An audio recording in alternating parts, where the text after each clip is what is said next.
Welcome back, lore hunters.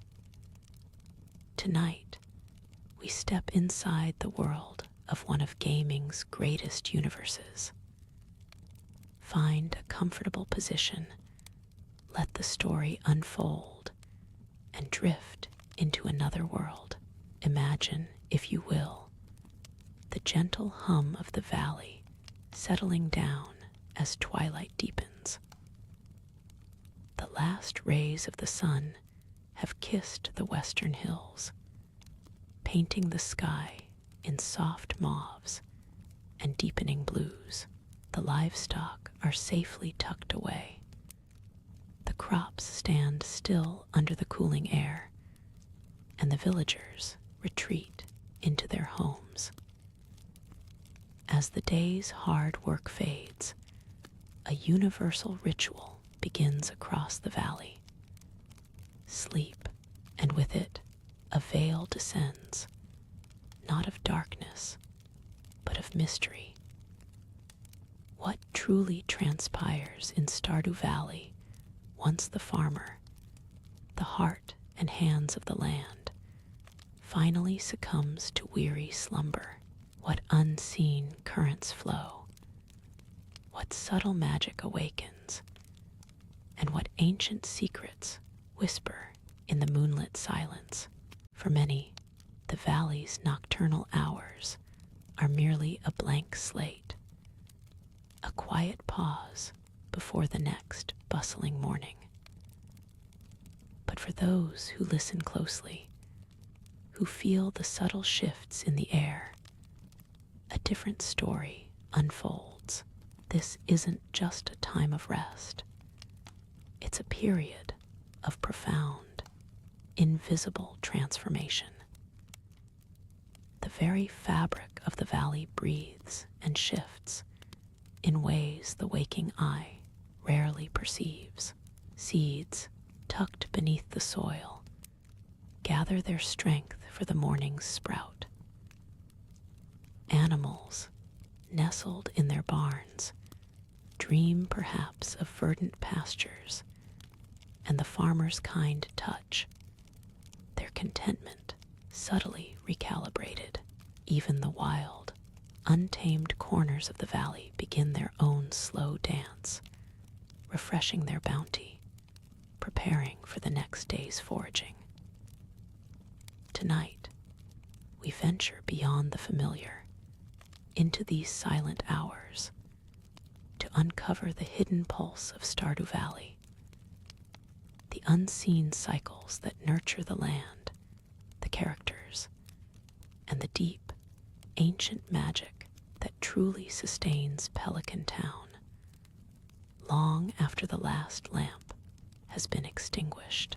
As the farmer's eyes finally close, and the soft darkness envelops the farmhouse, a subtle current awakens beneath the earth.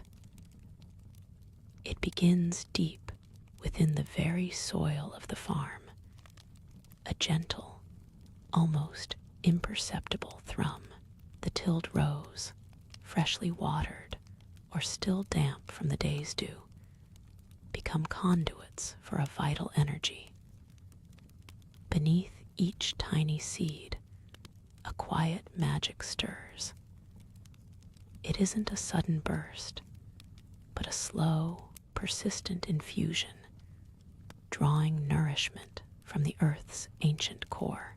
The soil itself seems to breathe, loosening its embrace just enough for nascent roots to stretch. Within the cozy confines of the barns and coops, the farmer's animals settle into a profound slumber. The soft snores of cows, the gentle clucking from sleeping chickens, and the occasional soft bleat of a dozing goat fill the air, a symphony of peaceful rest. But their sleep is more than mere physical rejuvenation. It's a recalibration of their very spirit.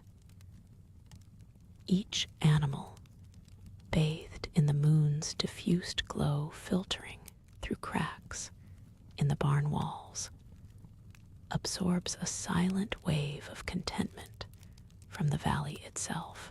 Their dreams are not just of sweet hay and verdant grass, but of the farmer's kind hand, of freedom in sunlit fields, and a deep sense of belonging. This nightly reset subtly adjusts their mood, enhancing their well-being, ensuring they wake with an even deeper appreciation for their home and their caretaker. Their happiness, woven into the fabric of the night, becomes a gentle contribution to the valley's overall health.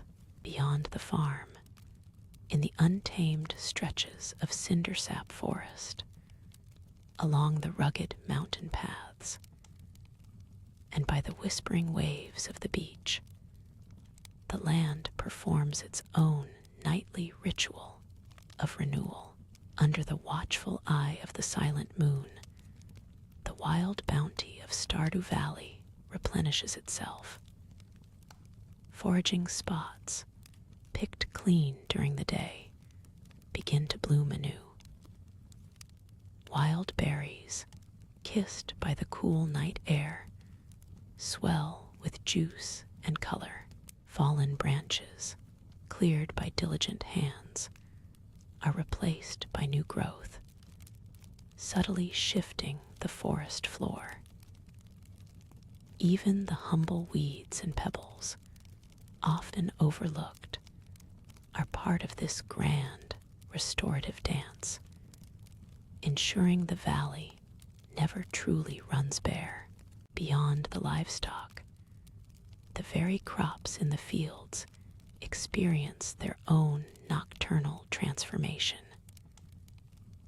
As the moon ascends, a faint, almost imperceptible shimmer hovers above the tilled soil. This is the valley's life force, channeled through the earth, directly into the tender seedlings and burgeoning plants.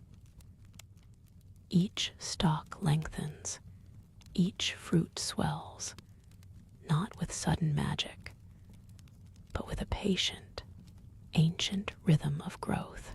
Subterranean networks of energy pulse, guiding nutrients, ensuring that by dawn, the farmer will find them a little taller, a little riper, a little closer to harvest.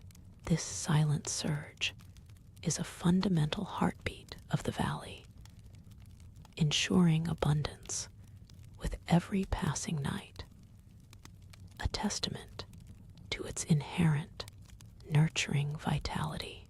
This same nurturing pulse extends far beyond the farm's fences, touching every wild corner of Stardew Valley.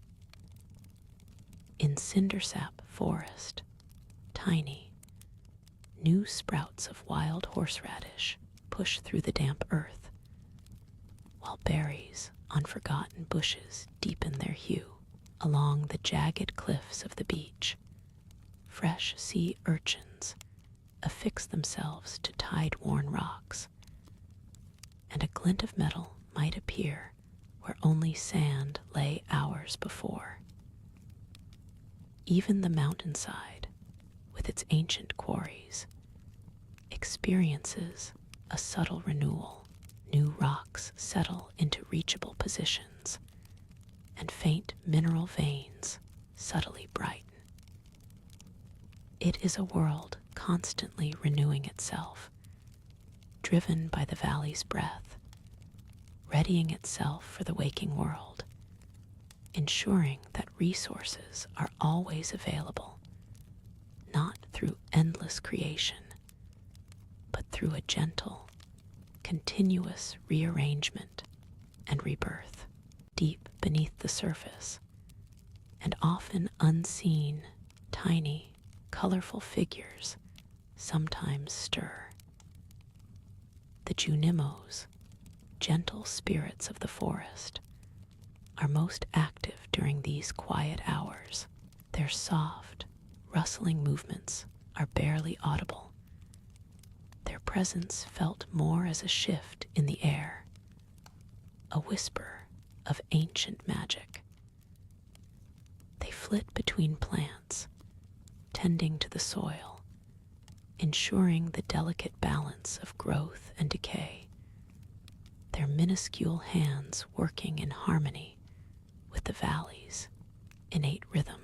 Their essence is one with the land, and it is their silent, unseen guardianship that often guides the valley's nocturnal vitality, a hidden ballet of nature and magic, ensuring the farmer's efforts are always met with bountiful returns. The subtle renewal extends even to the very structures the farmer calls home. Within the humble farmhouse, as the farmer's breathing evens out, the air itself seems to purify, drawing in the fresh, clean scents of the sleeping valley through imperceptible vents and cracks. Dust motes, disturbed during the day, gently settle, leaving surfaces pristine. The very floorboards, worn by daily footsteps, subtly align themselves, easing any creaks or groans, preparing for the gentle rhythm of the coming morning. It's a quiet reordering, a deep-seated exhalation of the space itself, ensuring a fresh start. Outside, on the farm, the automated sprinkler systems, though dormant, subtly recalibrate their internal mechanisms, tiny valves and gears aligning in anticipation of their next task, their metal components humming with a low, inaudible resonance, a quiet preparation for efficiency. Beneath the earth, a more profound, almost geological magic is at play. The mineral veins that shimmer and brighten are not merely a surface phenomenon. Deep within the earth's crust, vast networks of geode-forming energies pulse. It's an ancient, slow dance of crystal growth and mineral deposition, guided by unseen currents and elemental whispers.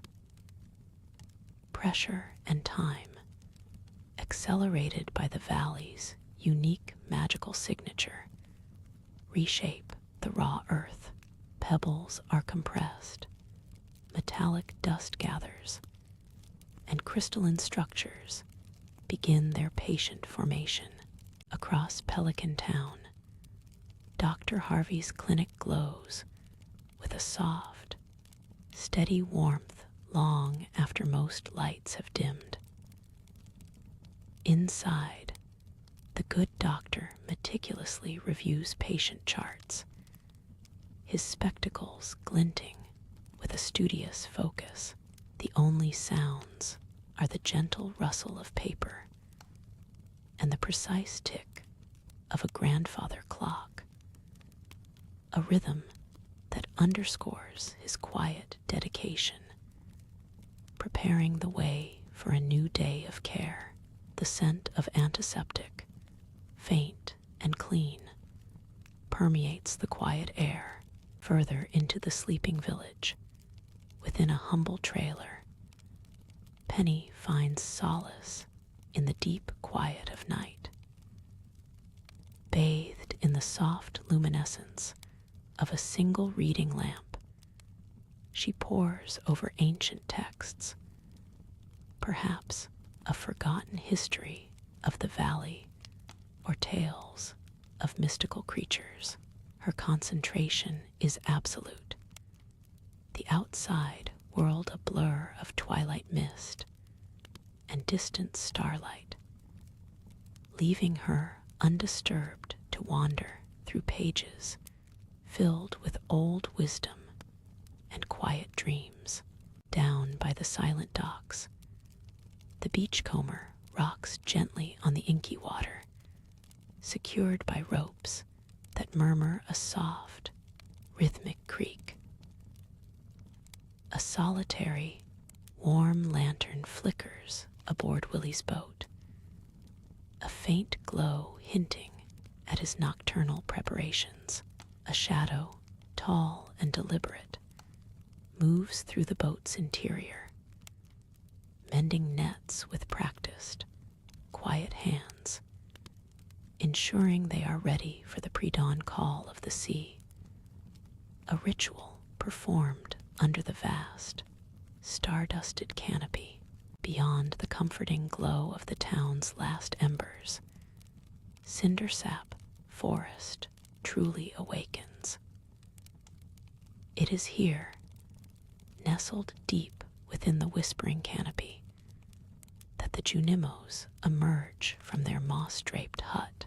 Their tiny, luminescent forms flit through the undergrowth, each a beacon of soft, internal light.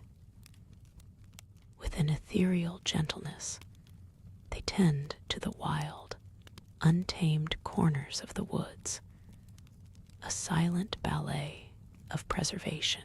They gather dew-kissed berries, coax dormant mushrooms from the damp earth, and mend broken branches with a touch that defies earthly physics. Their purpose, deeply entwined with the valley's natural rhythms, is clearer now than ever, not just caretakers of the farm, but guardians of the wilderness itself, ensuring a quiet balance while the world sleeps.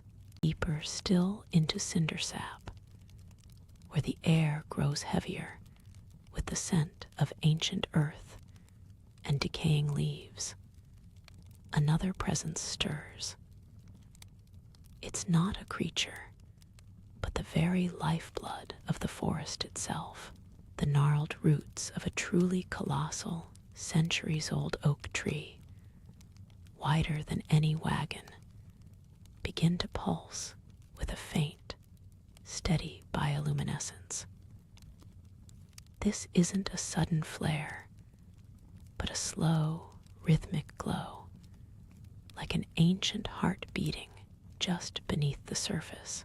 It spreads through the vast, subterranean network of roots, a silent conversation passing through the soil, sharing nutrients, strengthening the forest's resilience. These living arteries draw from an unseen magic, a deep wellspring of elemental energy that seeps into the earth, fortifying the soil and preparing it for the growth of tomorrow. As the moon climbs higher, casting long, stark shadows across the distant slopes, the mountain takes its turn. The air here is crisp and cool, carrying the scent of pine and stone.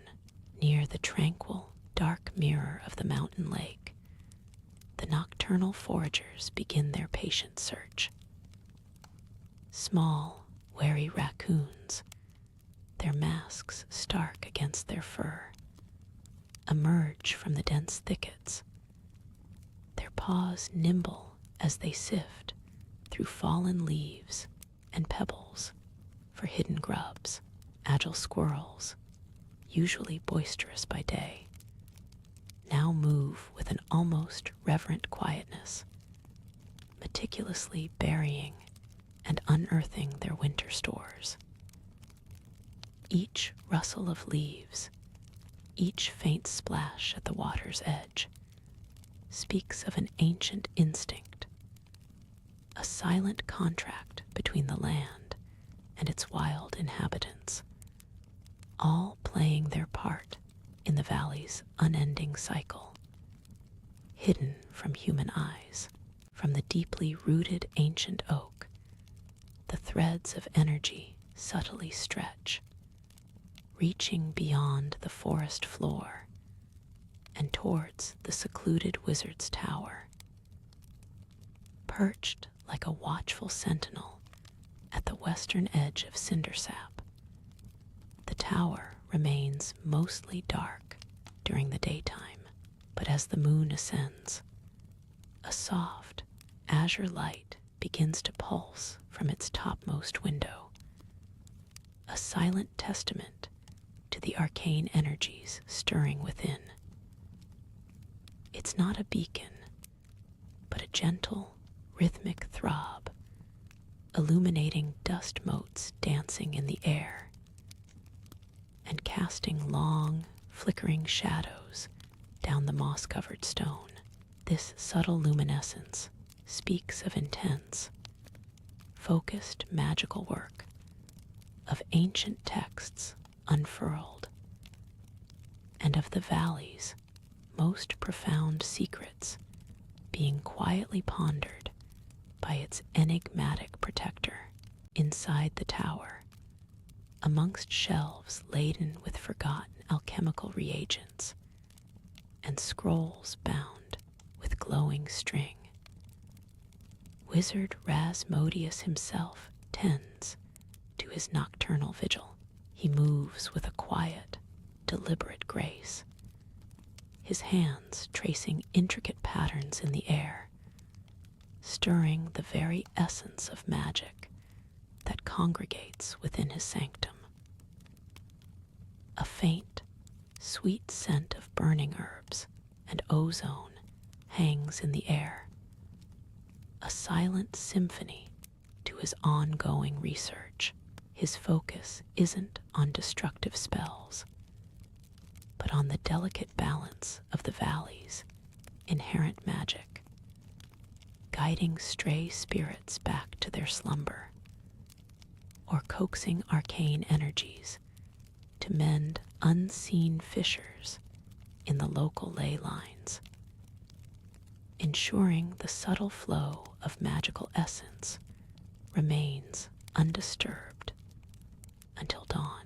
Yet the valley's magic flows not just from the disciplined hands of the wizard. Deeper still, where the air grows heavy and still, lies the witch's swamp, a place touched by a different, wilder kind of power. Here, beneath the gnarled cypress trees dripping with Spanish moss, the stagnant water of the swamp begins to shimmer with an internal violet light. Wisps of ethereal mist, faintly luminescent themselves, rise from the water's surface, swirling and dancing in silent patterns that defy the wind. This isn't a malevolent energy, but a primal, untamed force, an echo of ancient, forgotten rites that imbue the very bog with a potent, earthy magic, waiting for the farmer to wake and for the delicate balance to shift once more. The wizard's gentle work, though unseen by most, ripples through the very fabric of the valley. It flows beneath the soil, past the hidden arteries of the forest, and eventually deep into the earth where the ancient mines scar the landscape. Here, far below the sleeping village, the raw energy of the earth itself resonates, stirred by the moon's pull and the wizard's subtle ministrations.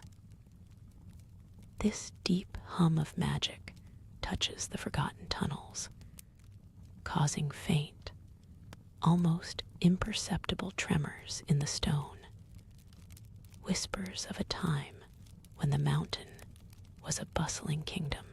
The air within the deeper levels, usually still and heavy with mineral dust, seems to stir with a faint, earthy breath, carrying the scent of ancient metals and forgotten stone.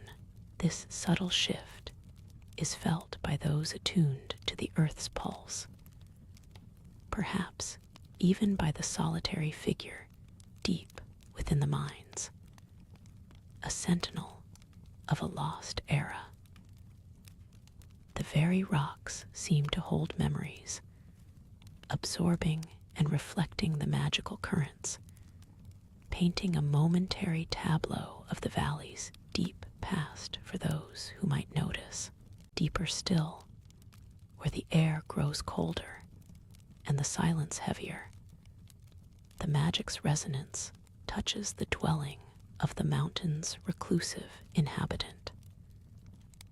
The dwarf, usually found behind his counter, occasionally ventures further into the abandoned shafts during the deepest hours of the night, guided by an instinct that only his ancient kind possesses. He isn't seeking profit, but connection, a faint echo of his people's once great civilization.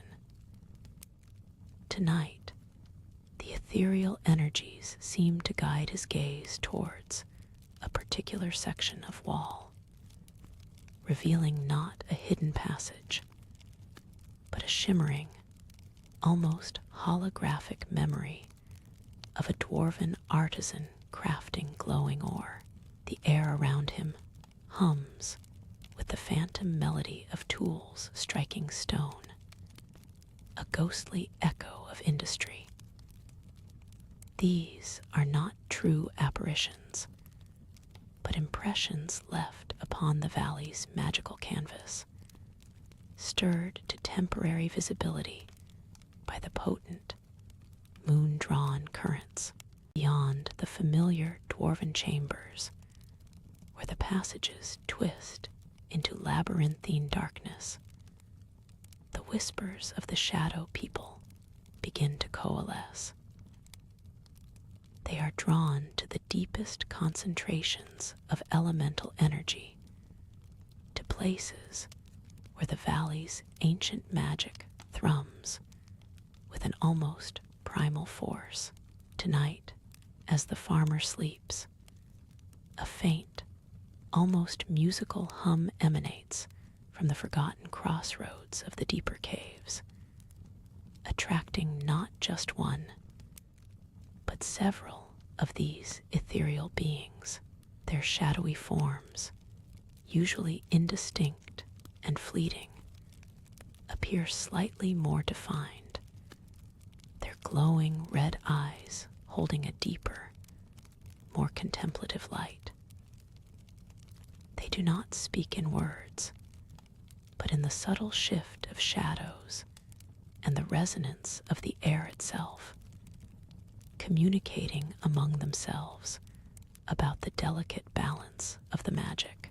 They are guardians of the dark, maintaining unseen pathways and tending to the energy nodes that feed the more mysterious corners of the valley. Places like the witch's swamp, the silent, starlit night now cradles the farmer's home, the soft breathing of slumber the only sound within its walls.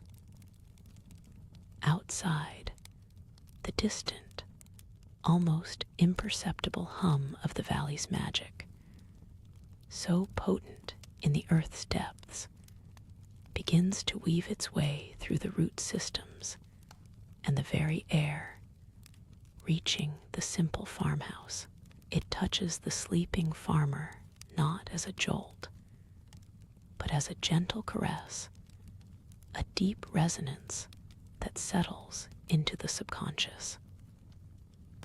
Their mind, freed from the day's practicalities, begins to unfurl, a canvas prepared for the night's unique tapestry. The first whispers of a dream are not images, but sensations, a cool, damp breeze, the distant sound of trickling water, and a faint, sweet scent of moist earth and growing things. As the farmer drifts deeper, these subtle impressions coalesce, forming the nascent architecture of a dream. The trickling water becomes clearer, revealing itself as a subterranean stream, winding through luminous caverns. The cool breeze is now the circulating air of a vast underground space, somehow both ancient and alive. Within this dreamt landscape, the farmer is an unseen observer, floating just above the moss-covered stones, their perspective shifting and swirling like mist. The earthy scent intensifies, hinting at something more profound than mere soil, perhaps the very bedrock of the valley, infused with a forgotten power. Faintly, in the distance of this dreamscape, a peculiar, soft light begins to pulse, drawing the farmer's ethereal gaze. The pulsing light beckons, a silent beacon in the dream's depths. As the farmer's dream self draws closer, the source of the light reveals itself, not a star or a gem, but a cluster of ancient, luminous crystals embedded in a forgotten vein of rock. These crystals resonate with a soft, melodic hum, a sound that vibrates through the very core of the dream, echoing the earth's deeper magic. Around them, spectral figures, indistinct and shimmering, seem to move with purpose, their forms composed of pure, ethereal light. They are not menacing, but busy, tending to the glowing vein, as if performing a timeless ritual. This vision, clear and compelling, is more than a random figment. It feels like a memory, or perhaps a premonition, stirred from the valley's magical currents directly into the farmer's resting mind. The peculiar, soft light, which had previously been a distant, ambiguous glow, began to coalesce with a gentle, insistent clarity. It pulsed not like a dying ember, but with the steady, internal rhythm of a living heart, drawing the farmer's ethereal perception ever closer through the dream caverns. Gradually, its source resolved itself, a large, irregular fragment of the cosmos, a meteor, now settled and cool, but still faintly radiant, embedded deep within the ancient bedrock. Its surface, a tapestry of shimmering obsidian and polished quartz, caught the light with an impossible spectrum of blues and purples, a silent testament to its long, solitary journey through the cold vacuum of space. Around this cosmic visitor, the subterranean stream, already a conduit for the valley's subtle magic, seemed to hum in recognition, its waters reflecting the meteor's gentle energy in fleeting, ethereal colors. The very stones of the cavern walls, adorned with damp, emerald moss, appeared to breathe, absorbing and re-emitting the meteor's quiet power. As the farmer's formless consciousness drifted closer, almost merging with the cool, damp air of the dream caverns, the atmosphere surrounding the embedded meteor grew thick with a new sensation, a subtle, resonant hum that vibrated not in the ears, but deep within the core of the dream self. This was a sympathetic vibration, a silent dialogue between the extraterrestrial visitor and the valley's ancient native magic, an energetic bridge forming between cosmic dust and earthly bedrock.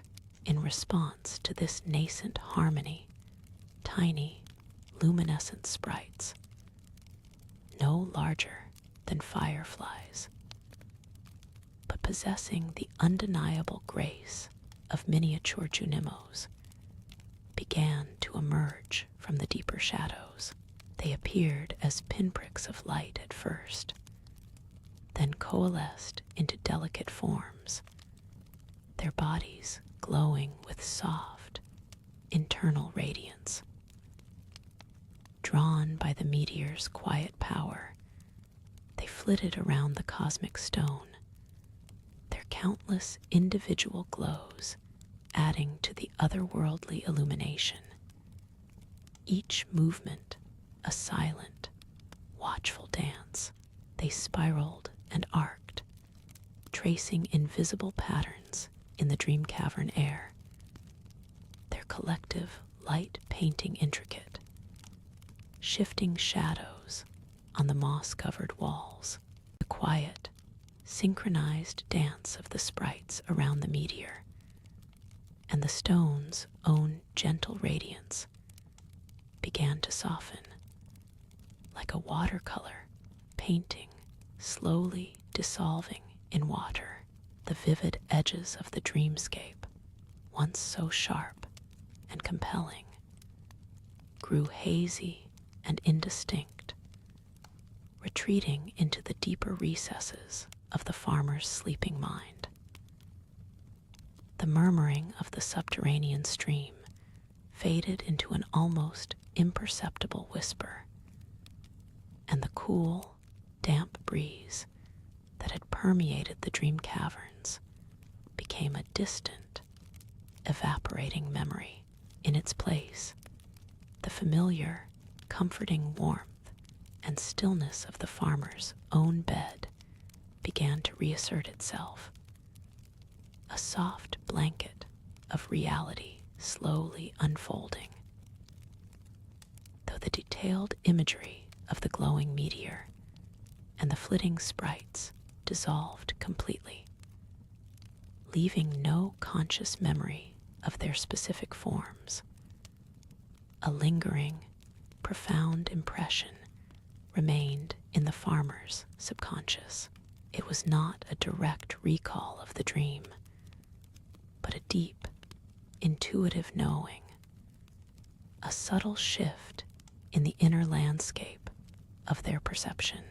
The ethereal shimmer of the dream caverns, with its dancing sprites and quietly humming meteor, began to recede like a tide withdrawing from a moonlit shore. The subtle, sympathetic vibrations faded, replaced by the deep, resonant silence of the physical world where the dream self had floated. A different perspective now settled, a wide, moon-dusted view of the valley. The farmer's consciousness, still adrift, perceived the familiar, jagged maw of the mine's entrance at the northern edge of town. It stood, a gaping portal to the earth's hidden chambers, under the silent gaze of the distant, silvered moon. No lantern light pierced its depths. No pickaxe clanked. Only the occasional rustle of unseen nocturnal creatures disturbed the still forest air surrounding it. It was a threshold to a different kind of quiet, a subterranean slumber where ancient forces held sway. Within those shadowed tunnels, far beyond the reach of the moon's gentle glow. Life stirred in different, imperceptible ways. Deep within level 15, where the earthy scent of damp rock mingled with the faint metallic tang of raw ore, a slow, patient regeneration was underway. Tiny, nascent ore veins, depleted by the farmer's diligent mining during the day, began to reform. Not with a sudden burst, but with an almost glacial slowness, molecules realigning, minerals recrystallizing in the surrounding rock. Elsewhere, in a cavern dotted with shimmering pools, a scattered group of green slimes, reduced to mere residue hours earlier, subtly pulsed. They drew sustenance from the mineral-rich water, their gelatinous forms almost imperceptibly expanding, coalescing from the remnants left behind, ready to become a challenge anew by morning. Deeper still, where the air grew heavy with a sense of ancient stillness, a network of forgotten dwarven mechanisms lay dormant. But at night, fueled by the subtle geothermal energies of the earth, and perhaps a lingering echo of the meteor's distant magic, small, intricate cogs the size of a farmer's thumbnail would engage. They turned with an almost inaudible click, activating unseen air purification systems, or perhaps simply marking the slow, internal passage of time within the mountain itself, far from human eyes, deep within the obsidian walls of Skull Cavern. The very air seemed to thicken with ambient magic. Shadowy figures, unseen by the waking world, drifted between the crags, their forms indistinct, their purpose unclear, drawn to the deep pockets of iridium ore that pulsed with a faint, violet luminescence under the oppressive weight of the rock. The earth itself seemed to sigh, a deep, contented breath, as the subtle processes of replenishment continued, unseen but undeniable. Up above, beneath the vast, star-dusted canopy of the valley night, a different kind of magic stirred. It was not the raw, elemental surge of reforming ore veins, but a softer, more pervasive current, weaving through the soil and air. On the farmer's land, where rows of parsnips and corn lay dormant, an imperceptible expansion took place. Each stalk and leaf, bathed in the cool moonlight, drew sustenance from the enriched earth, growing not in a visible burst, but with the quiet, determined persistence of life itself. The dewdrops that settled on their surfaces seemed to shimmer with a faint inner light, reflecting the silent promise of morning's bounty. In the animal pens, the contented breathing of cows and chickens filled the air, a rhythmic testament to the restorative power of sleep. Their moods, carefully tended during the day, gently adjusted, tiny increments of happiness, accruing with each passing hour of undisturbed rest. Beyond the farm, in the moon-kissed clearings of cindersap forest, wild berries and mushrooms, plucked hours ago, began their slow, silent reappearance. Tiny spores settled, nascent shoots unfurled, drawn by an ancient, unseen magnetism that ensured the valley's perpetual generosity. It was the valley's own heartbeat, a pulse of restoration and quiet growth, ensuring that with each new dawn, its gifts would once again be ready for discovery. As the night deepened, a hushed reverence fell over Pelican Town. The gas lamps that lined Main Street cast long, dancing shadows, their light a warm, flickering counterpoint to the cool blue of the moon. Within the silent homes, behind drawn curtains and darkened windows, the villagers themselves rested. One could imagine Lewis, even in slumber, dreaming of mayoral duties, or Marnie's quiet contemplation of her beloved animals. Abigail might be dreaming of sword practice, her imagination still vibrant even in sleep. Each resident, in their own unique way, contributed to the quiet hum of the community, their collective unconscious presence forming a gentle, protective layer over the town.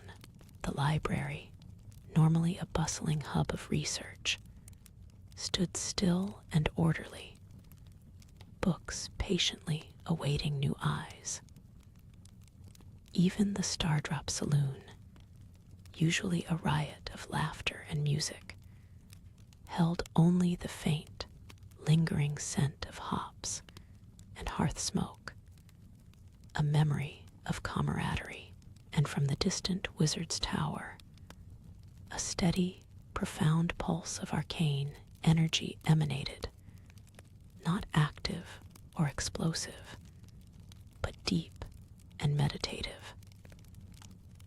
It was the wizard, M. Rasmodius, tending to the very fabric of the valley's magical equilibrium, a silent guardian whose influence rippled through the land, ensuring its ethereal balance.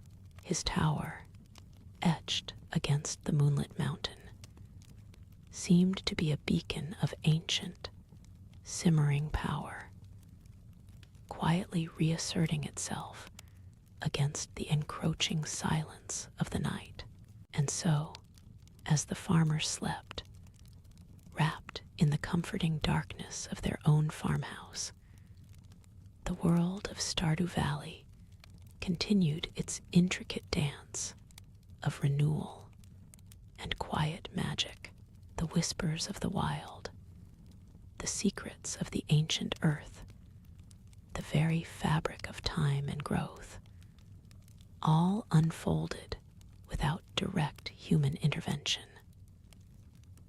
The subtle energies that recharged foraging patches, nurtured growing crops, and soothed weary animals worked tirelessly, the faint echoes of dwarven songs deep within the mines, the silent wisdom held within the books of the library, the simmering arcane power of the wizard's tower.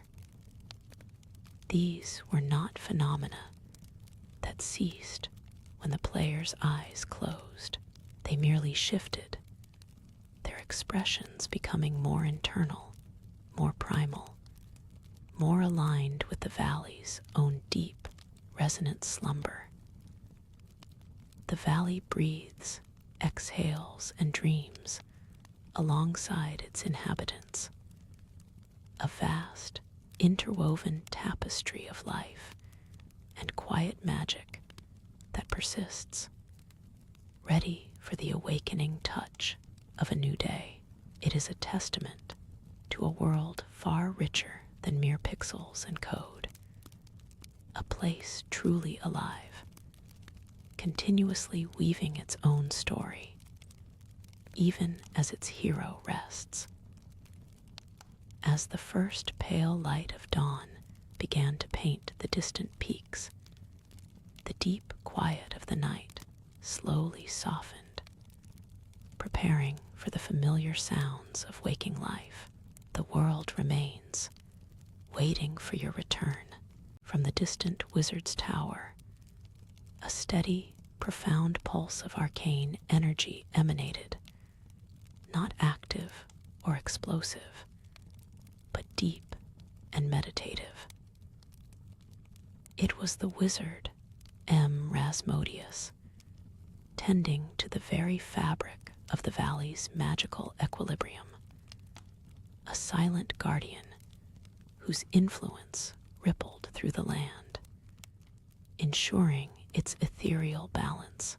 His tower, etched against the moonlit mountain, seemed to be a beacon of ancient, simmering power, quietly reasserting itself against the encroaching silence of the night.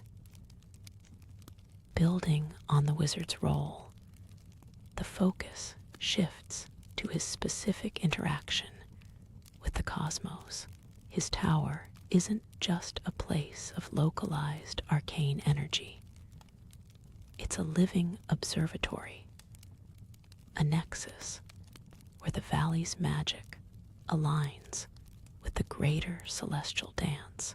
From the heights of the wizard's tower, these channeled energies gently cascade down, weaving into the very fabric of the valley. They touch the deepest roots of ancient trees in cindersap forest, granting a quiet resilience that allows them to shrug off the season's wear. In the farmer's fields, the nascent sprouts, still tucked beneath the soil, absorb faint starlight, infusing them with a vitality that promises robust growth by morning. It's not a sudden, dramatic transformation, but a gradual, imperceptible blessing. Foraging spots, often cleared by the farmer during the day, feel a faint tingle as hidden energy pulses beneath the earth, encouraging new mushrooms and wild greens to unfurl. Even the river water, flowing softly towards the ocean, seems to carry a subtle luminescence, reflecting the cosmic dust that drifts unseen through the night air. And sometimes these cosmic influences manifest in ways more curious, more enigmatic. Far from the gentle pulse of growth, in the shadowed depths of the cindersap forest, a faint, metallic hum might emanate from an overlooked clearing, where strange, unearthly capsules occasionally land. These aren't always seen, but their presence leaves a subtle ripple in the nocturnal energies, a brief, cold spot in the warmth of the valley's usual magic. For a fleeting moment, the forest creatures grow still, sensing an alien gaze deep within the earth, in the lower levels of the mines. The iridescent glow of certain minerals intensifies under specific celestial alignments, their light reflecting not just earthly minerals, but the faint, almost imperceptible gleam of extraterrestrial metals. It's a quiet whisper from the void, a reminder of the universe's boundless mysteries, extending even to the quiet farmstead. The ethereal energies, channeled by the wizard, did not merely fall dormant upon touching the earth. Instead, they whispered through the root systems and along the underground streams, seeking out the valley's most ancient and benevolent inhabitants. Deep within the earth, within the hidden heart of the forest, the Junimos stirred. These small, elemental forest spirits, usually shy and nocturnal even by the valley's standards, felt the gentle surge of cosmic power as a call to their inherent duty.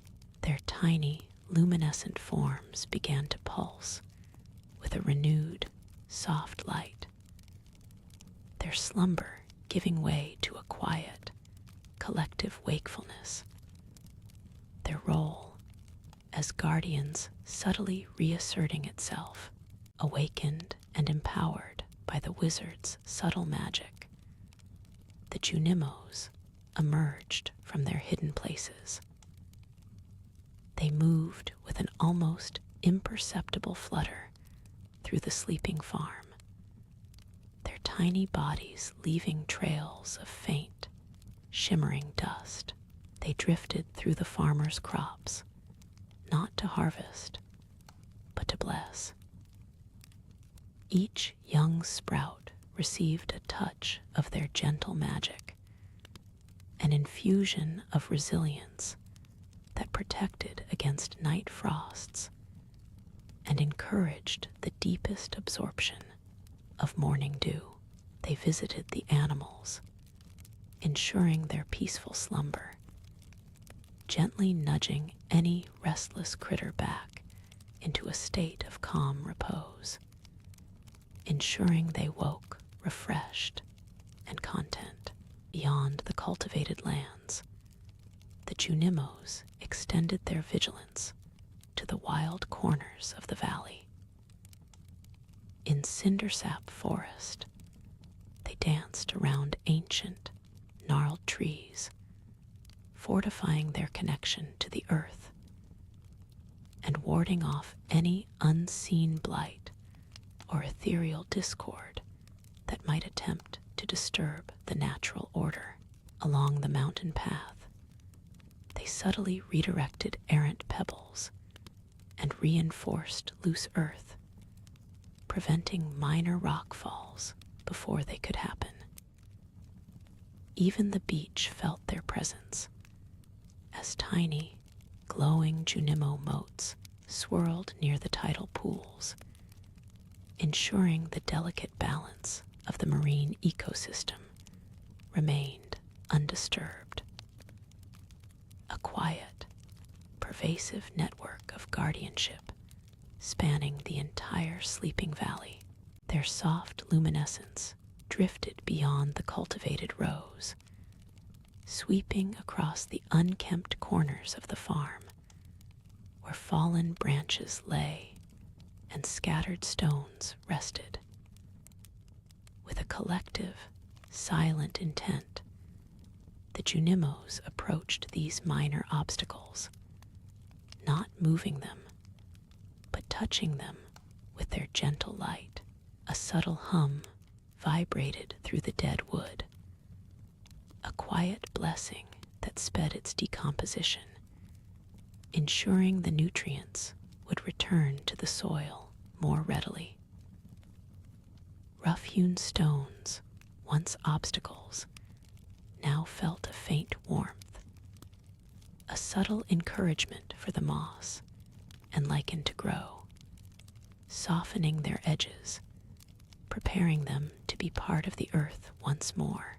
Each such touch was a testament to the valley's tireless, unseen effort to maintain its delicate balance, a quiet promise of renewal.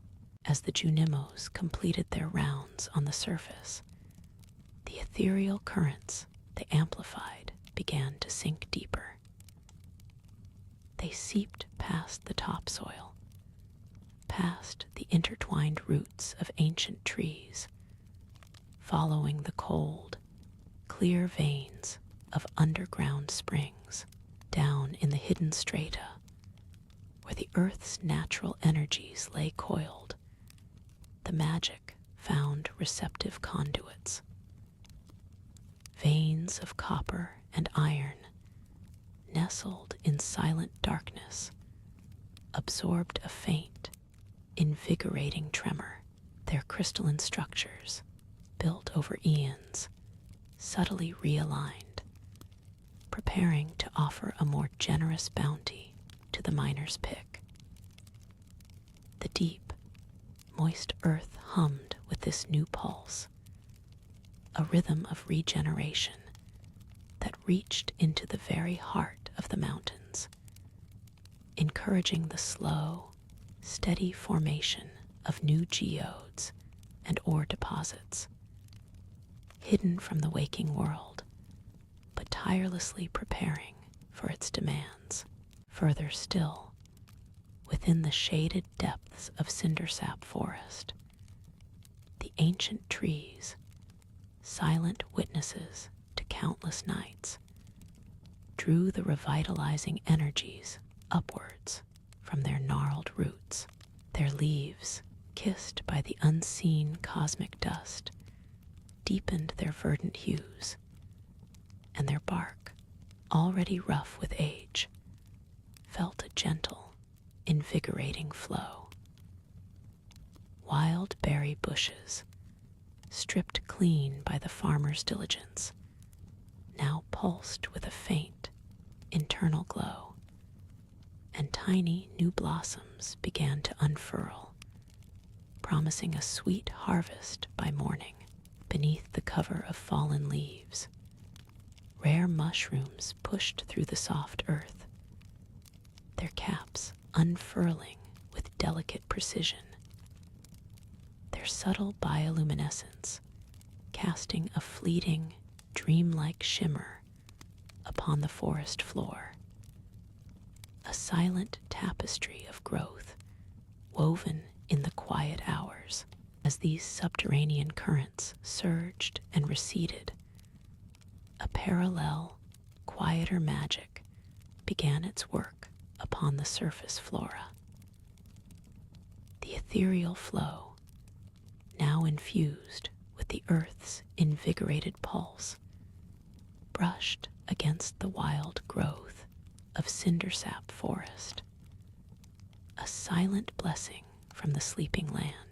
Hidden mushrooms, nestled in damp earth beneath ancient, gnarled trees, absorbed this delicate energy, swelling imperceptibly, deepening their earthy hues to richer shades of russet and umber.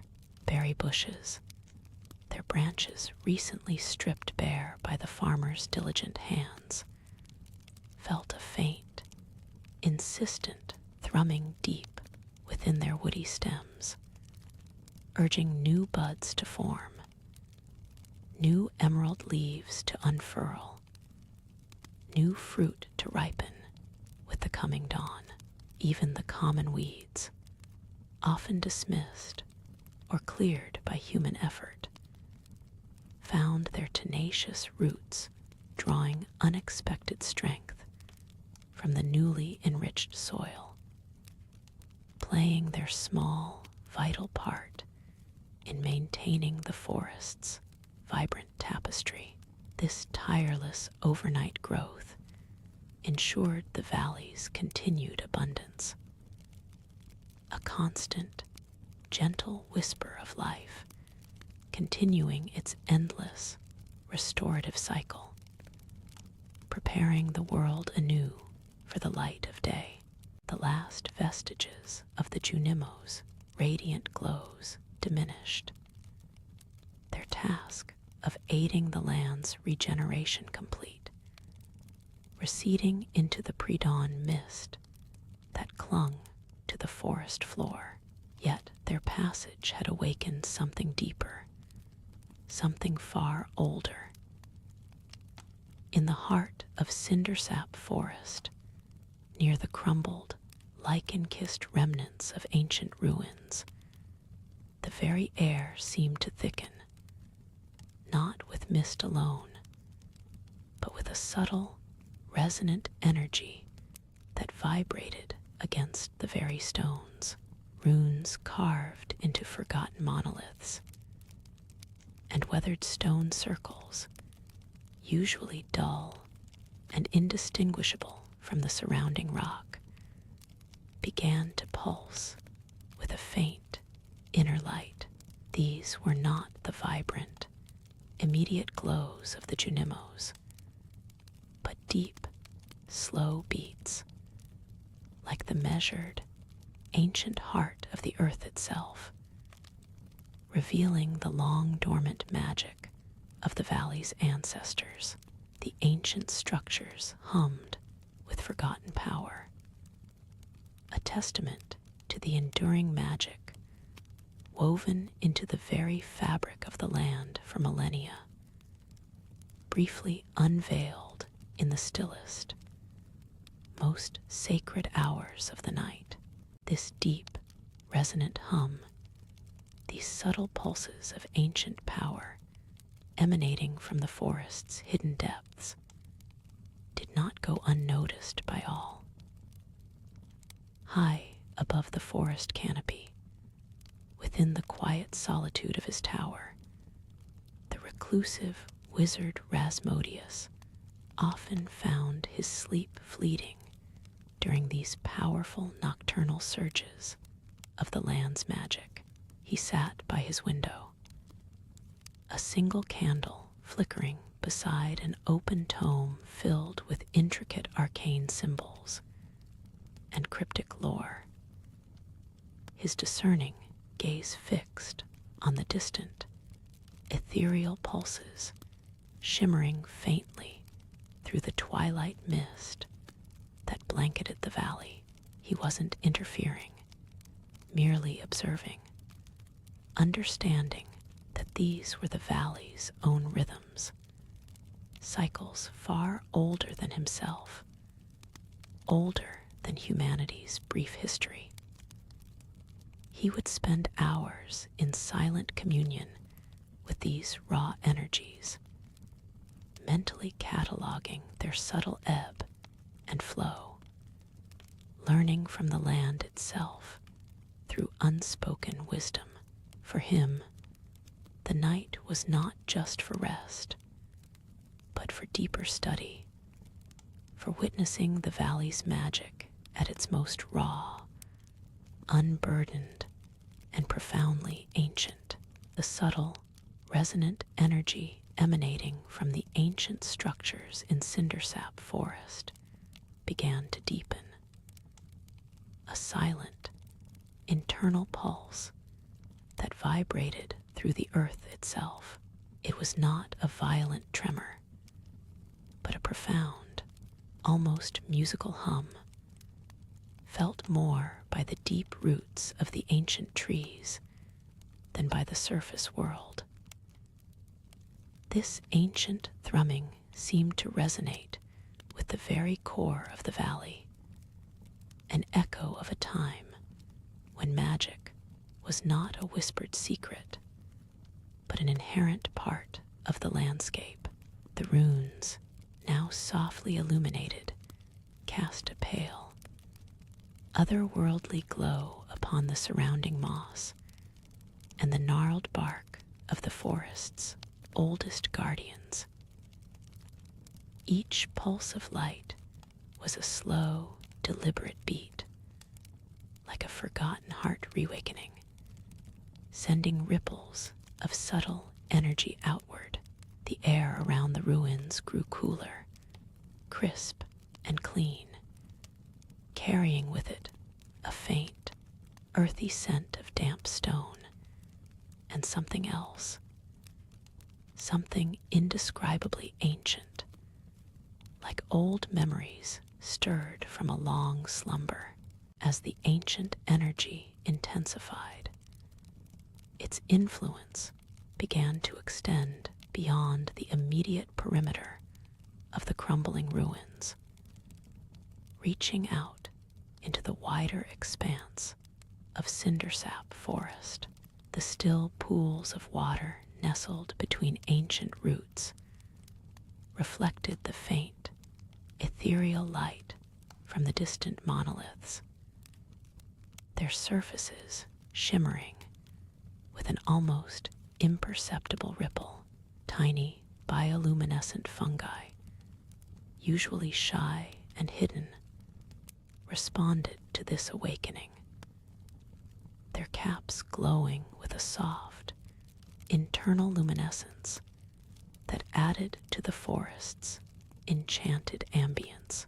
Rare, nocturnally blooming flowers, known only in whispers of old lore, began to unfurl their petals in the deep shadows, drawn by the ancient power like moths to an unseen flame. Their delicate forms, usually unseen by day, released a faint, sweet perfume that mingled with the earthy scent of the forest, creating an intoxicating, dreamlike aroma carried on the gentle night breeze. Even the winding river, which flowed past the forest's edge, seemed to carry a renewed vitality in its currents, its soft gurgle sounding like a quiet song. Miles away, within the secluded depths of his tower, the wizard, M. Rasmodius, stirred in his deep slumber. He did not fully awaken, but a profound, ancient warmth brushed against the edges of his arcane consciousness. A familiar yet long absent sensation. It was the distinct signature of the valley's deepest magic, a power he had only ever sensed in faint echoes from dusty, forgotten tomes.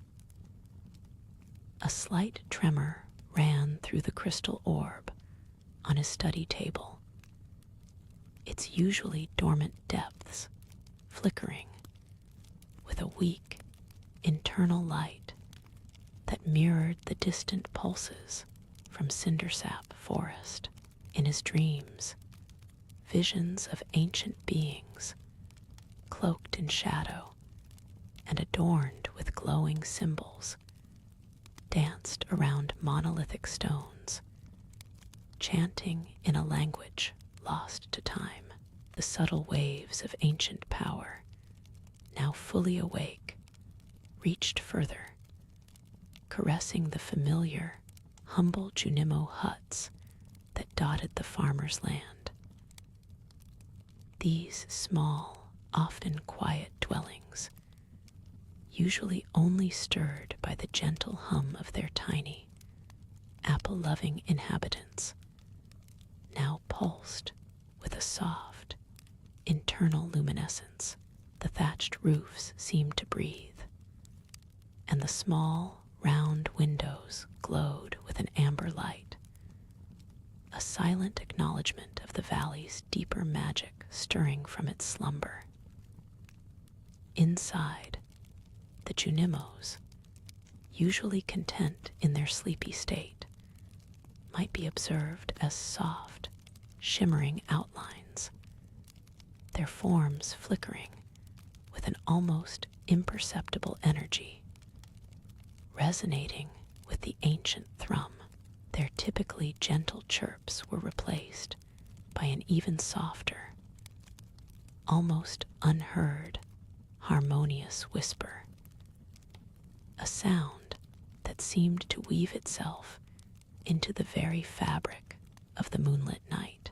This was not a call to action, but a quiet, ancient recognition, a connection reforged between the land's primal spirit and its most unassuming guardians.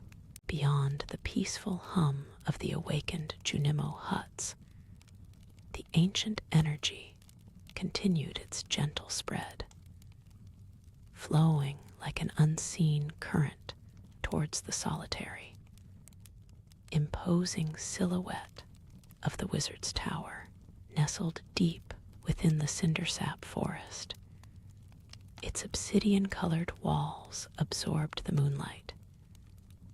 Yet now, beneath the surface, a faint, almost imperceptible network of glowing symbols began to emerge.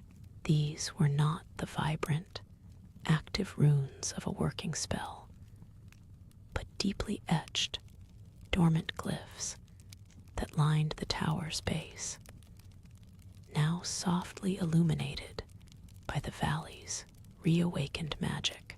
The air around the tower grew stiller, heavy with a sense of ancient knowledge and unspoken power. The distant murmur of the forest seemed to hush, as if holding its breath, acknowledging the profound shift in the magical landscape. A barely audible, low thrum emanated from the very stones of the tower, a resonance that promised secrets stirred from centuries of quiet vigil. The subtle, radiating energy didn't stop at the wizard's domain. Its tendrils, now more defined, stretched further, seeking out other forgotten anchors of the valley's deep past. High in the mountains, where the wind whispered through ancient peaks, the Galdoran statues, silent sentinels for untold ages, began to stir with an inner, pale luminescence. Their weathered stone surfaces, usually rough and cold, now felt imbued with a faint warmth, and a soft, ethereal light traced their forgotten carvings. This glow, not harsh, but gentle and steady, highlighted symbols that spoke of an old tongue, of earth and sky intertwined, of a civilization long vanished, but whose echoes still resonated with the land's deepest magic. The air around them thinned, carrying a faint, crystalline chime, as if the mountain itself was beginning to remember, sharing its ancient tales under the silent gaze of the moon. Inside the tower, the air itself seemed to ripple, carrying the gentle thrum that now resonated from the ancient stone. Rasmodius, the valley's reclusive wizard, stood amidst his arcane instruments. His eyes, usually deep-set and serious, now held a soft, knowing glow. He wasn't performing a spell, but rather absorbing the valley's reawakened energy, a subtle smile playing on his lips as dormant patterns on his floor and walls began to subtly brighten, mirroring the runes outside. His gaze drifted towards a swirling orb of arcane energy, a silent sentinel in his central chamber, which now pulsed with a more vibrant, internal light, responding to the valley's deep, magical tide. The soft illumination wasn't limited to the main chamber. Deep within the tower's forgotten recesses, where ancient texts lay undisturbed for centuries, a similar transformation began. Dust motes, suspended in the still air, caught the faintest glimmer as intricate glyphs on leather-bound tomes, and scrolls slowly became visible, not by external light, but by an inner luminescence.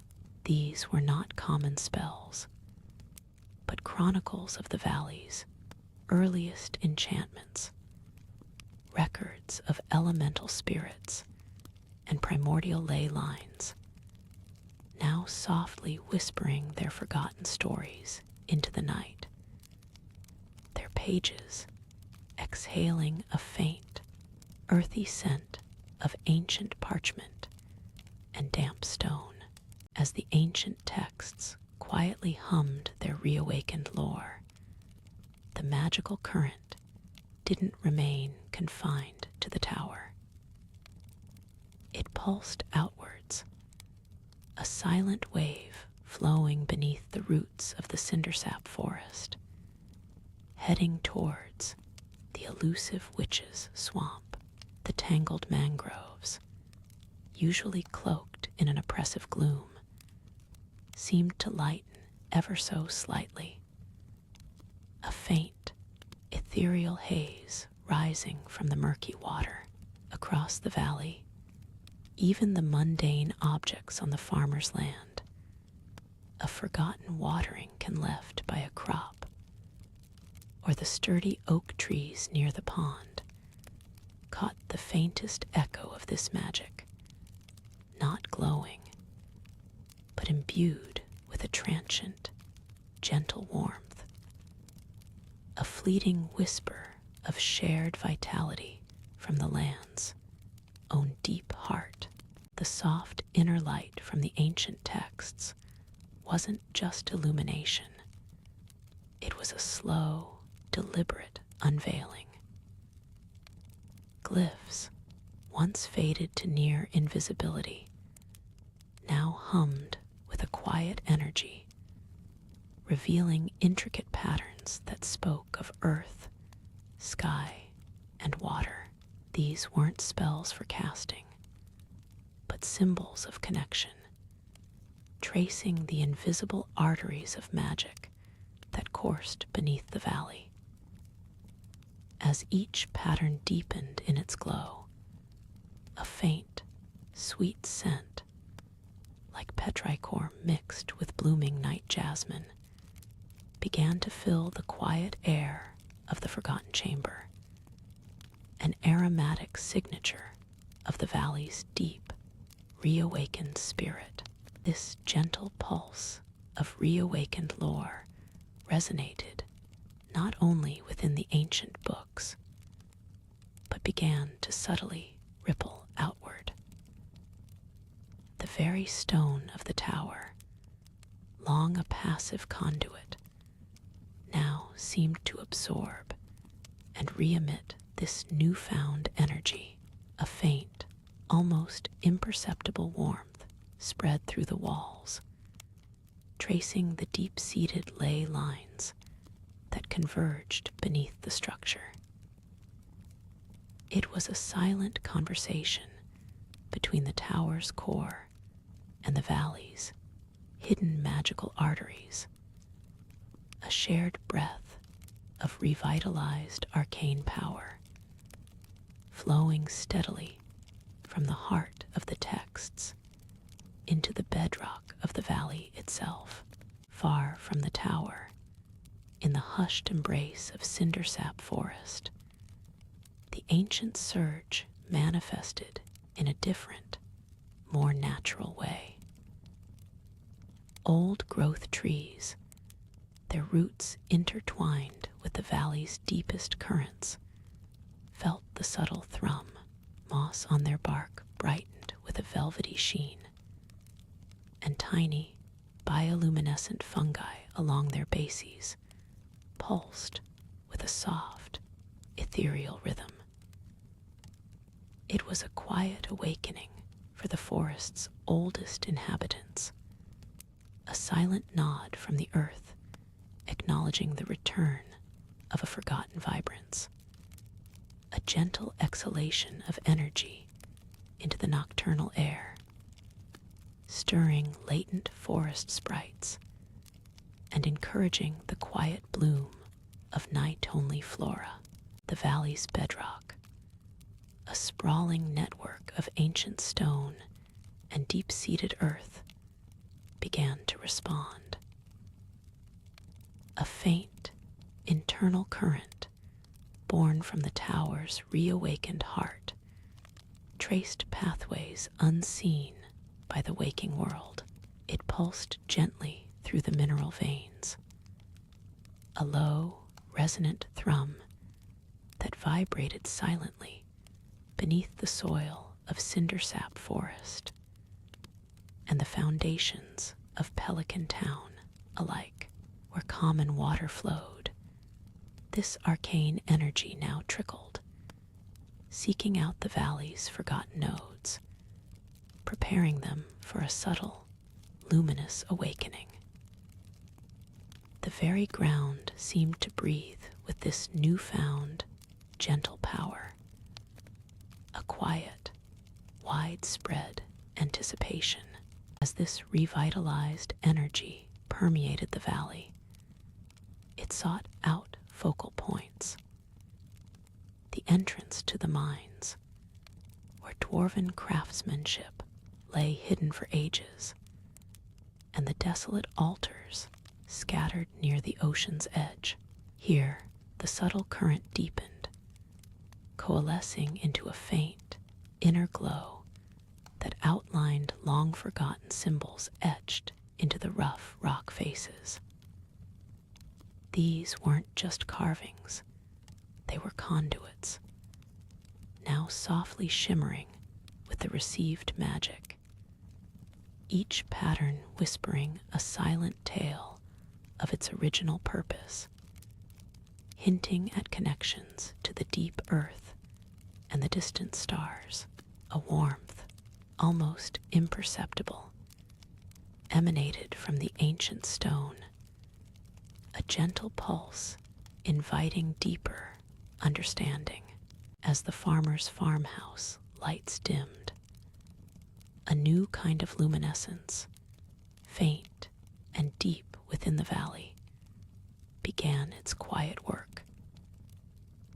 The subtle current, having traced its path through the bedrock, now found its way into the meandering streams that fed the Pelican Town River. Not a visible glow, but an internal shimmer, a soft vibration that hummed just beneath the surface tension of the water. Fish, usually still in their nocturnal slumber, experienced a brief, dreamlike stir, their scales catching glints of an unseen light as the revitalized magic coursed through their liquid home. The water itself felt subtly different, imbued with a gentle, almost nourishing warmth, not enough to alter temperature, but to carry a distinct, invigorating current. This pulse drifted downstream, eventually reaching the docks, where it spread subtly into the wider ocean, carrying the valley's awakening message to the vast expanse. It was a silent, flowing embrace, preparing the valley's lifeblood for the subtle changes to come with the approaching dawn. From the revitalized waters, the energy seeped into the surrounding soil, a slow, patient infusion. In the farmer's dormant fields, beneath the dark, rich earth, the seeds of tomorrow's harvest began to draw on this new, gentle strength, not a rapid burst of growth, but a deepening of their inherent potential, a microscopic quickening of their cellular processes. Wild plants, too, felt the touch. The fiddlehead ferns in the secret woods seemed to unfurl their tightly coiled fronds just a fraction more. The spring onions near the cindersap brook grew a millimeter taller, their green tips responding to the unseen currents. Foraging spots, exhausted by the day's harvest, silently replenished themselves, not by magic alone, but by a graceful acceleration of their natural recovery, coaxed by the pervasive, arcane hum, the valley's entire vegetal tapestry, from the smallest blade of grass to the mightiest ancient tree, was subtly invigorated, poised for renewal with the rising sun. Even the valley's creatures, both domestic and wild, felt the subtle shift in the air, a quiet reassurance that permeated their nocturnal rest. Within the farmer's barn and coop, the cows settled deeper into their straw, their dreams filled with verdant pastures, while the chickens clucked contentedly in their sleep, unaware of the minuscule, unseen adjustments to their well-being, their mood, their health, the very promise of their morning offerings, were all gently nudged towards optimal states by the valley's restorative breath. Out in the wild, the nocturnal forest creatures moved with a softened tread. Foxes, owls, and elusive shadow creatures seemed to glide through the undergrowth, their senses momentarily heightened, their forms subtly cloaked by the diffused arcane energy that now mingled with the moonlight. This energy wasn't a catalyst for dramatic change, but a tender hand guiding the valley's delicate balance, ensuring that every living thing woke refreshed, ready for a new day in its thriving ecosystem.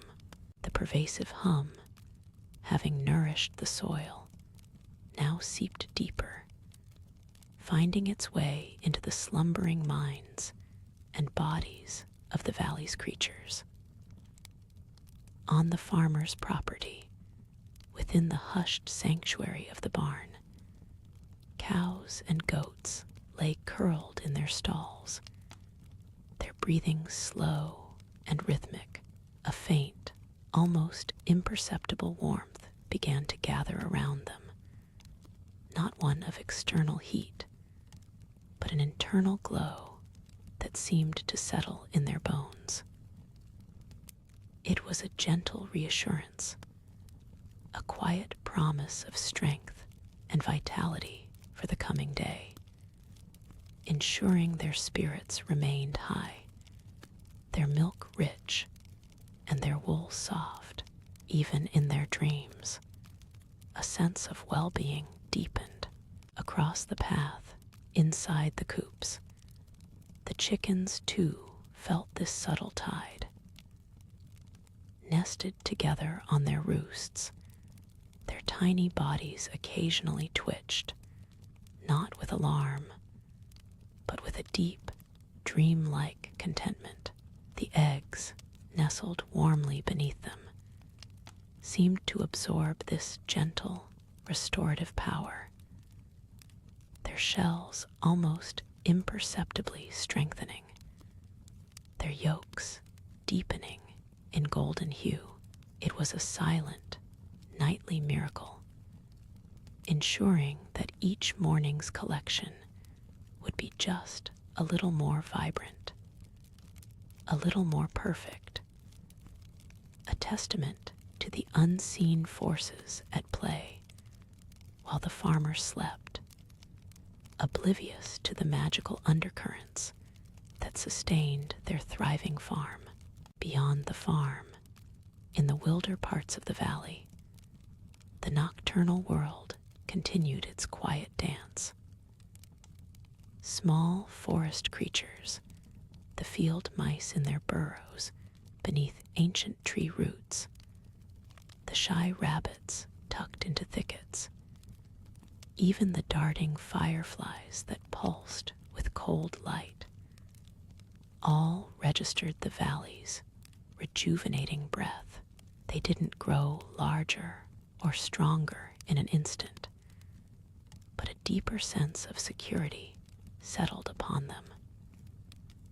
Their instincts were sharpened, their senses more attuned to the subtle shifts in the moonlit landscape.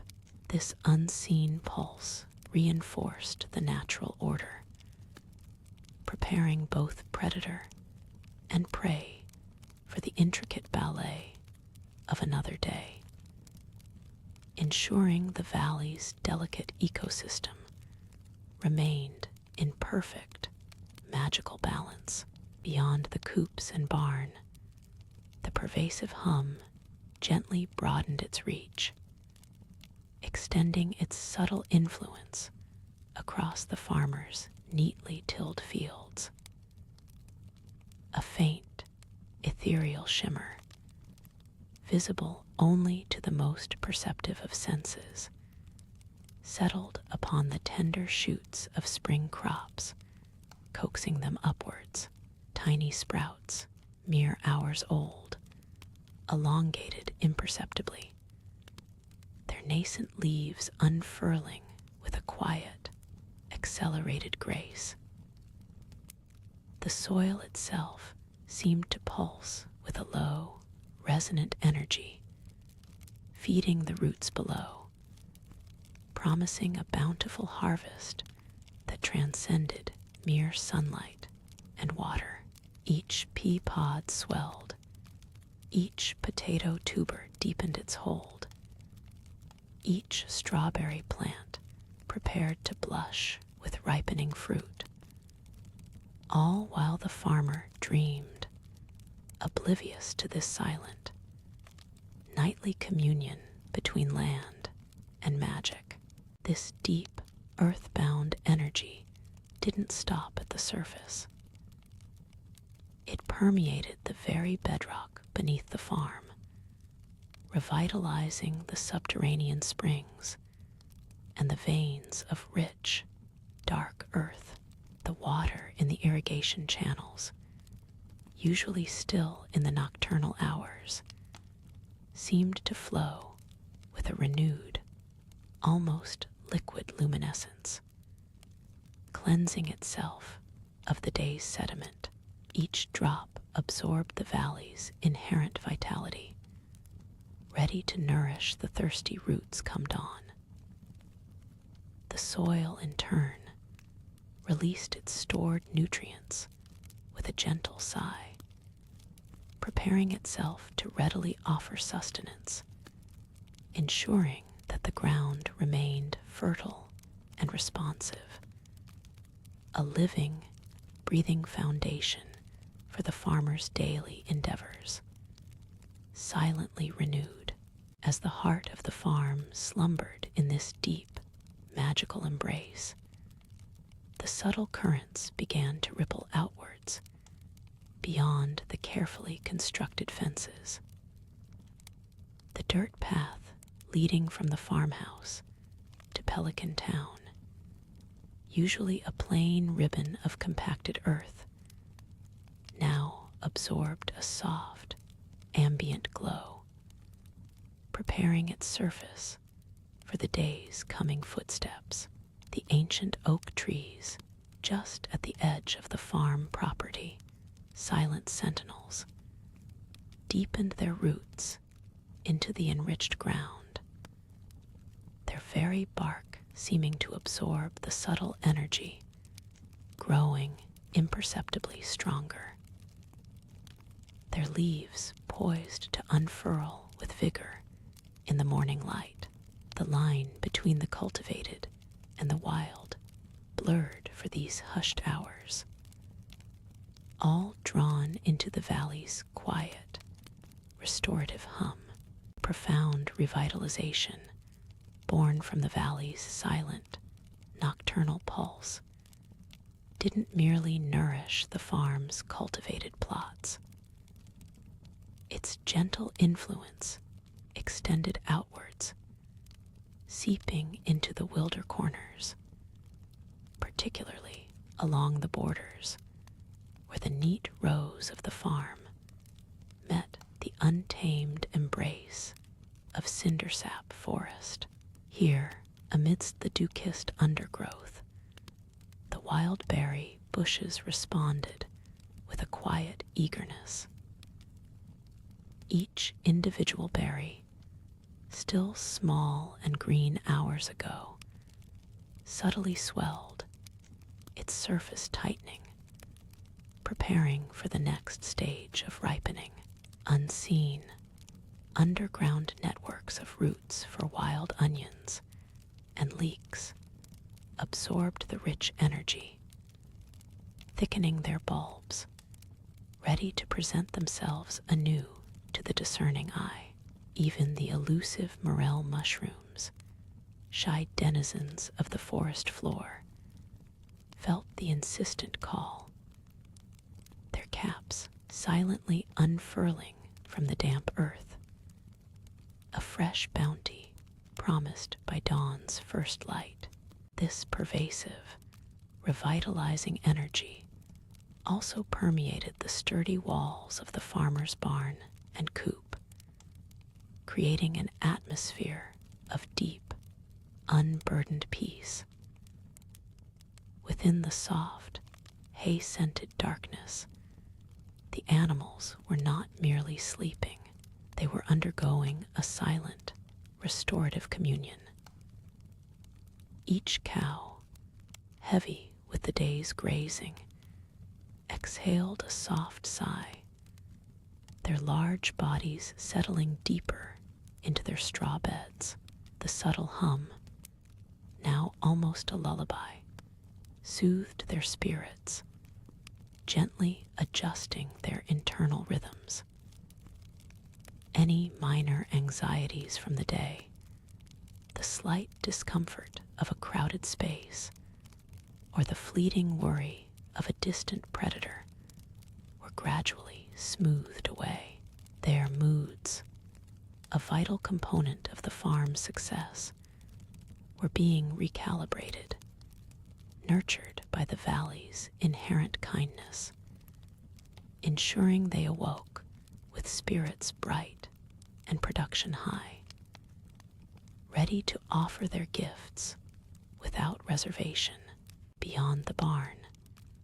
As the moon climbed to its zenith, a more ethereal manifestation of the valley's nighttime magic began to stir. Near the farmer's most vigilant scarecrow, standing guard over the burgeoning fields, tiny, soft glows began to emerge from the earth itself. These were the Junimos, the forest sprites, drawn by the intensified magical pulse. Their small, luminous forms drifted silently among the young crops, not merely observing, but offering their own gentle blessing. With delicate, unseen gestures, they encouraged the unfurling leaves, whispered growth into the swelling fruits, and ensured the soil remained perfectly balanced. A faint, almost imperceptible musical chime, like wind chimes made of moonlight, accompanied their silent work, a secret symphony only the valley truly heard, ensuring the harvest would be truly blessed. The current of the Stardew River, an unseen artery, carried this same renewal downstream. Beneath its cool, dark surface, the aquatic life stirred in gentle harmony. Pike and carp, nestled amongst the smooth river stones, or drifting lazily in the deeper pools, felt a subtle invigoration. Their scales, previously dull from the day's exertions, now shimmered with a faint, internal luminescence, their bodies subtly regenerating, ready to be more robust, more plentiful for the morning's fishing expeditions. This subterranean network of quiet energy wasn't confined to the forest floor or the riverbed alone. It delved deeper, weaving its way through the very bedrock of the valley, within the cool, echoing chambers of the local mines. Hidden veins of copper and iron experienced a minute, yet perceptible, thickening. Their metallic sheen, usually hidden, took on a deeper, more resonant gleam. Geodes tucked away in forgotten corners, silently compressed, their crystalline structures aligning with a greater precision, awaiting the pickaxe that would reveal their hidden beauty. And with the dawn still a distant promise, the same silent force pushed upwards, subtly reshaping the landscape. Near the gnarled roots of ancient trees, or nestled in the soft earth of neglected fields, new artifact spots materialized.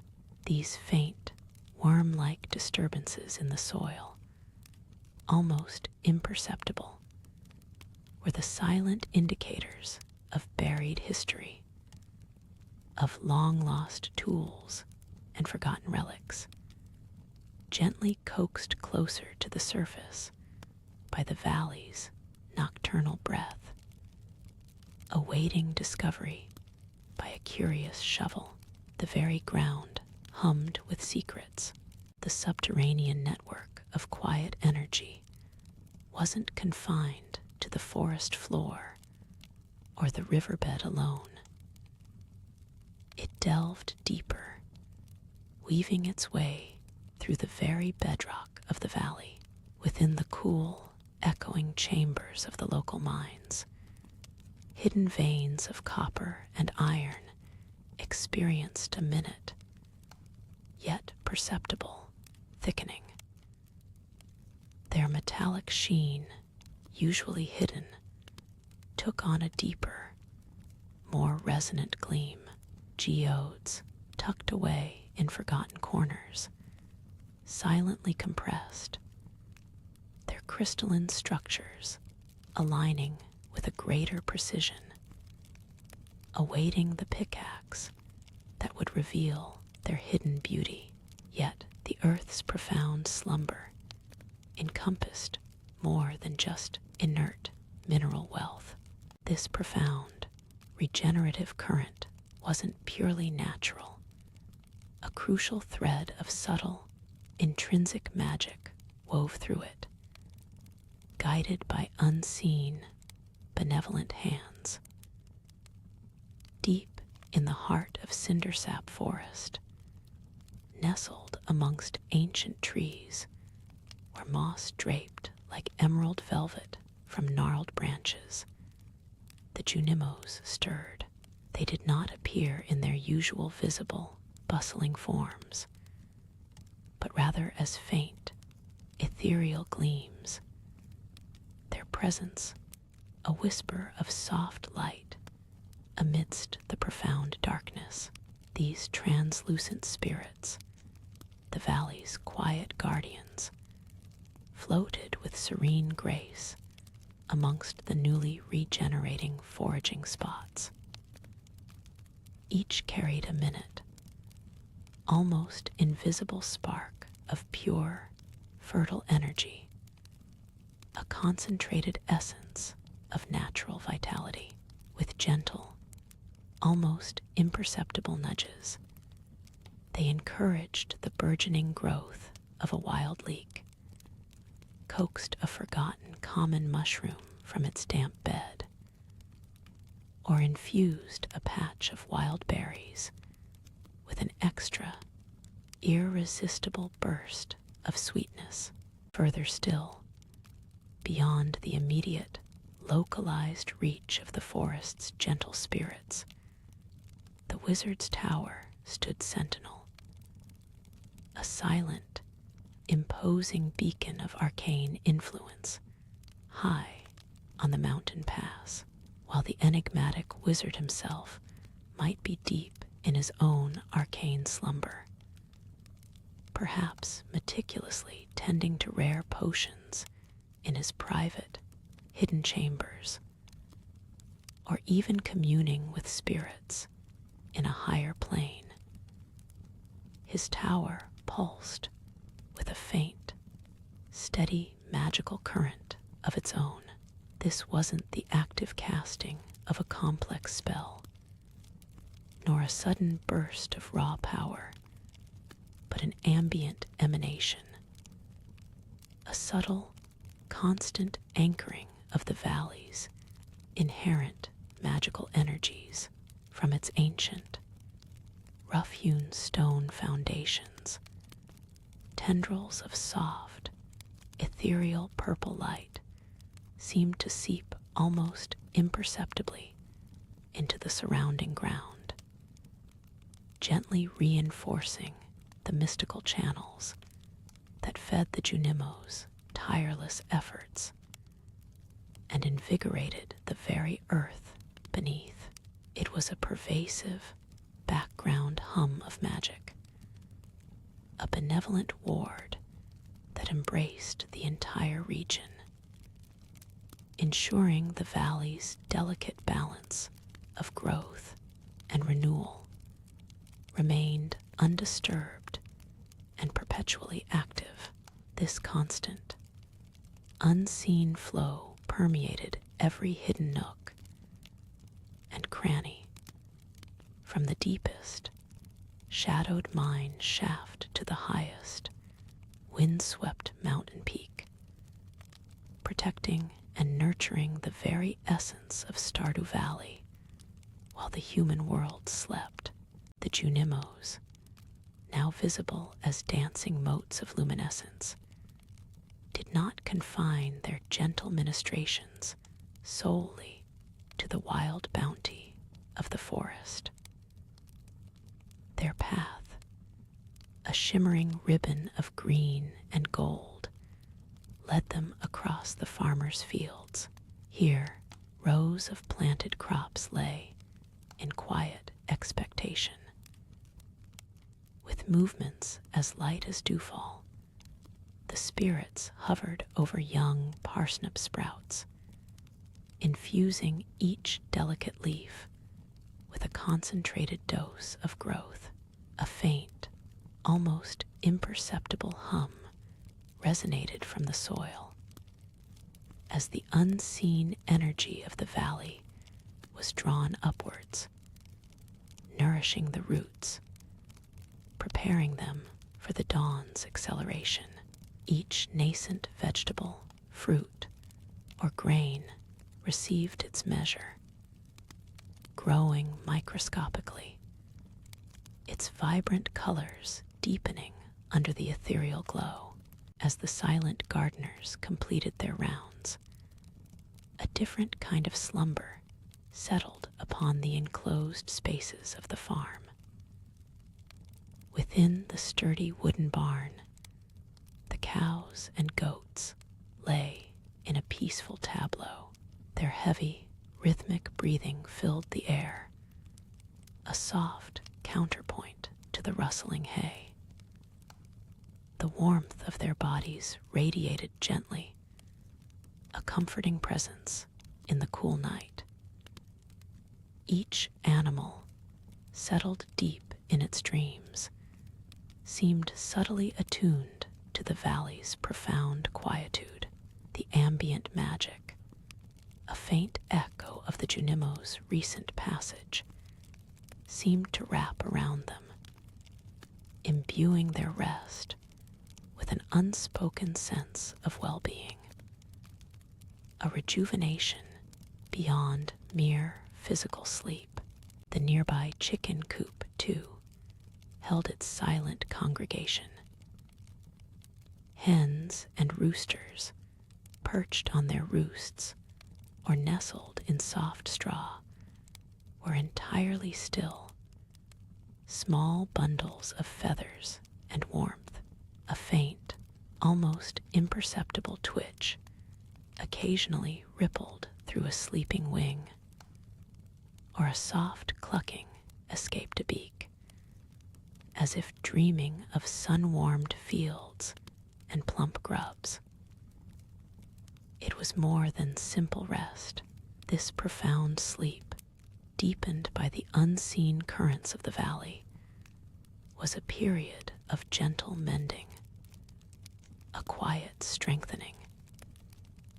Each breath drawn in the darkness brought a subtle renewal, preparing them not just for the eggs of the morning, but for the energetic pecking and strutting of a new day. As the farm settled into its deepest slumber, a similar hush fell upon Pelican Town itself. The soft, gentle glow of the moon, now nearing its zenith, cast long, silvery shadows down the cobblestone paths, illuminating the quiet storefronts and sleeping homes.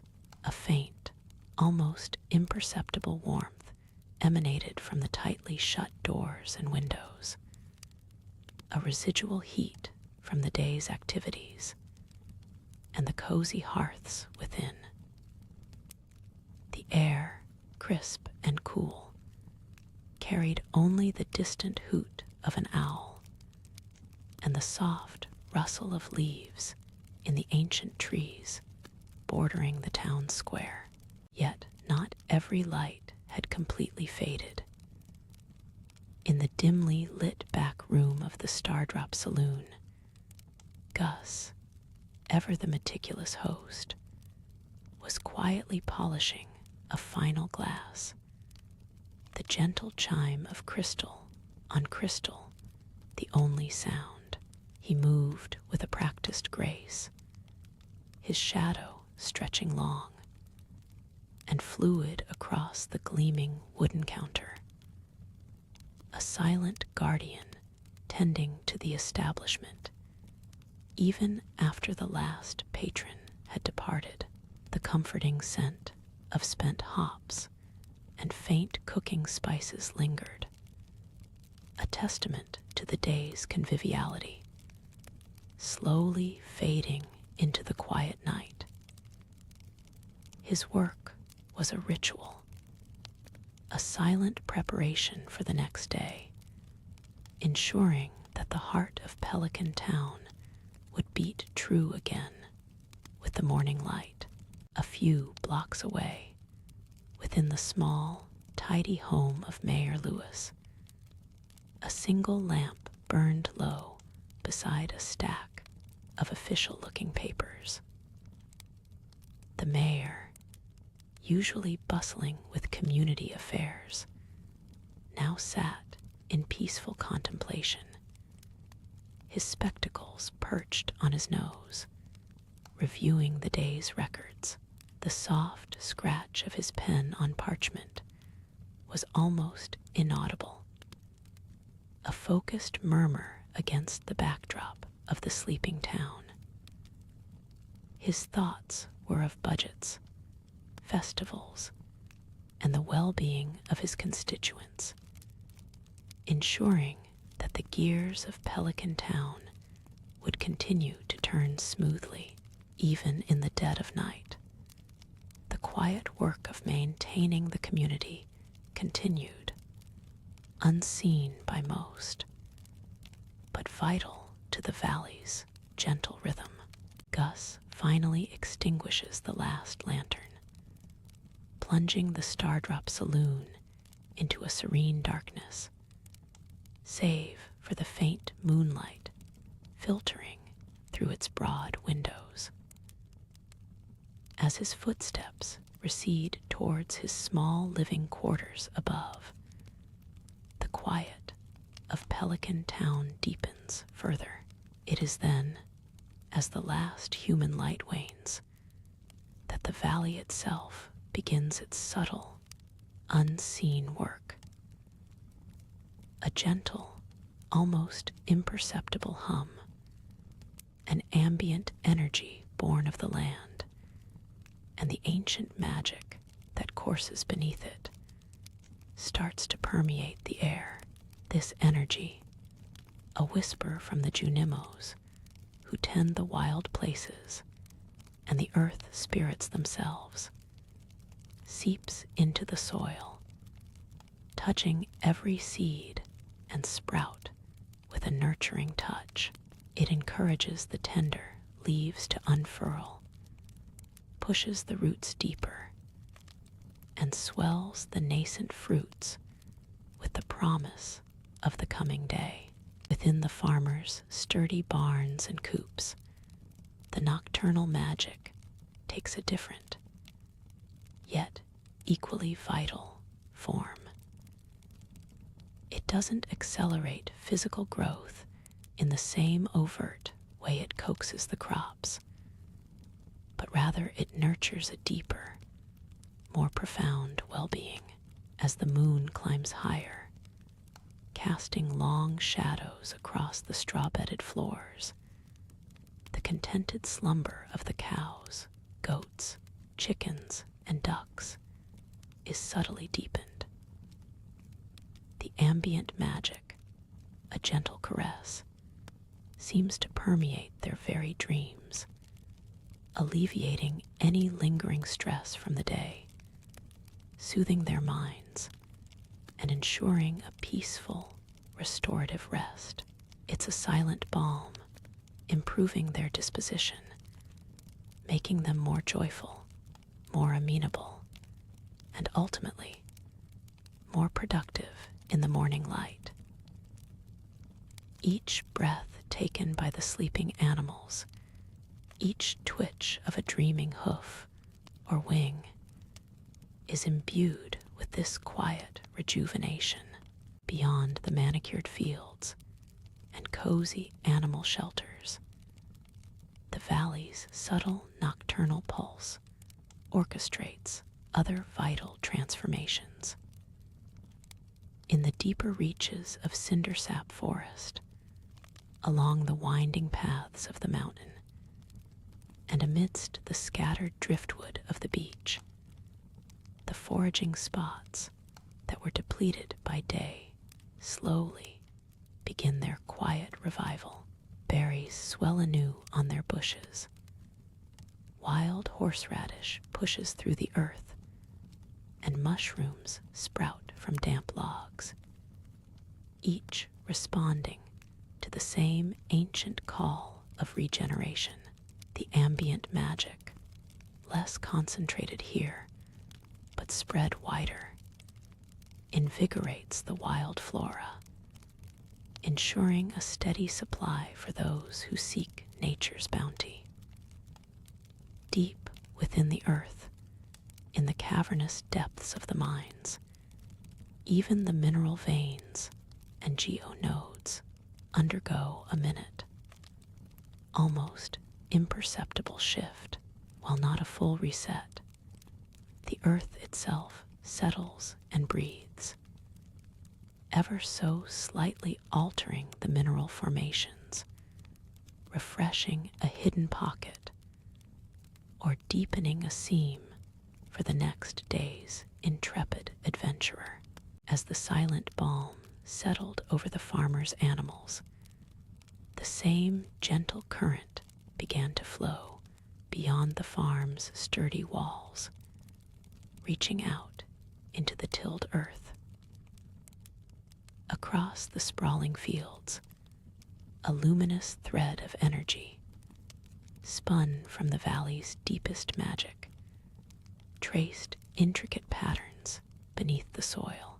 It sought out every planted seed, every tender sprout, imbuing them with a vibrant inner warmth. Within the dark earth, roots stirred, stretching deeper into the nutrient-rich soil, while tiny green shoots, barely visible, pulsed with an almost imperceptible life force, preparing for their morning unveiling. This was the valley's ancient rhythm, a silent, nightly promise that life unseen was always working, always growing. This nocturnal alchemy wasn't just about size, it was about essence. The magical currents, guided by ancient, unseen intelligences, subtly refined the very composition of the growing plants. Moisture was drawn perfectly from the soil, nutrients absorbed with optimal efficiency, and the cellular structures of nascent fruits and vegetables were subtly strengthened along cornstalks. New leaves began to unfurl with slow motion grace, their edges crisp against the cool night air, while beneath the soil, the intricate network of mycelia, unseen allies of the earth, hummed with renewed vigor, facilitating the quiet, profound miracle of growth. Each plant, from the smallest parsnip to the tallest sunflower, was cradled in this unseen embrace beyond the cultivated plots, where the wild claimed dominion. The valley's restorative energy found new expressions. In Cindersap Forest, a fallen log that was bare mere hours ago might now sprout a cluster of radiant mushrooms, their caps glistening in the moonlight near the mountain lake. Small, smooth stones, churned by unseen forces, would appear on the shore, while deeper in the undergrowth, fresh bundles of wild horseradish or spring onions would push through the damp earth.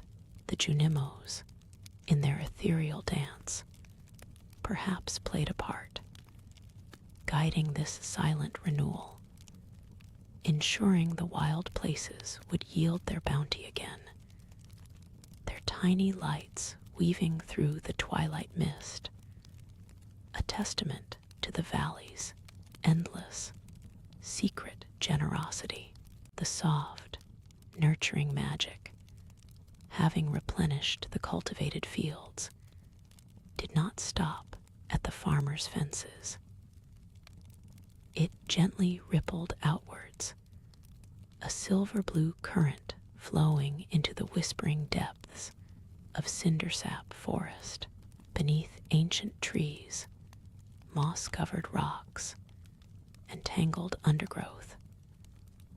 Wild berries plumped imperceptibly on their thorny bushes, and the vibrant caps of new mushrooms began to push silently through the damp earth.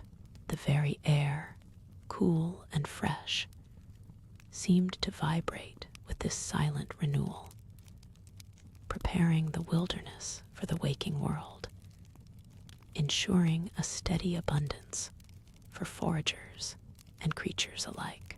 Deeper within the forest's embrace, where the canopy formed an almost impenetrable roof against the night sky, subtle magic converged. Here, where ancient roots twisted like sleeping serpents, tiny, shimmering lights occasionally flickered into existence. The faint, almost imperceptible glows of hidden Junimo dens. These gentle spirits, though typically active during the day, now rested, their collective dreams weaving a tapestry of vibrant growth and peace, subtly directing the flow of revitalizing energy to the rarest of wild herbs and flowers, ensuring their delicate blossoms would greet the dawn, while the profound, magical energies continued their silent work of growth. A different kind of life stirred across the valley's wild frontiers. In the ancient, shadowy depths of Cindersap Forest, not far from the rushing river, a family of raccoons emerged from their hollow log, their masked faces twitching as they sniffed the dew-kissed air for fallen berries. Near the edge of the abandoned quarry, unseen by any watchful eyes, bats spiraled from their rocky crevices, their ultrasonic calls echoing softly as they began their nightly hunt, a testament to the valley's vibrant, earthbound, nocturnal rhythm. From the forest, the same restorative energy, now a faint, shimmering haze, drifted down towards the banks of the river that snaked through the valley, carrying its silent blessing downstream. It mingled with the cool, dark currents, subtly invigorating the river's ecosystem. Beneath the surface, the aquatic plants stirred with renewed vitality, their fronds swaying gently as unseen microorganisms thrived.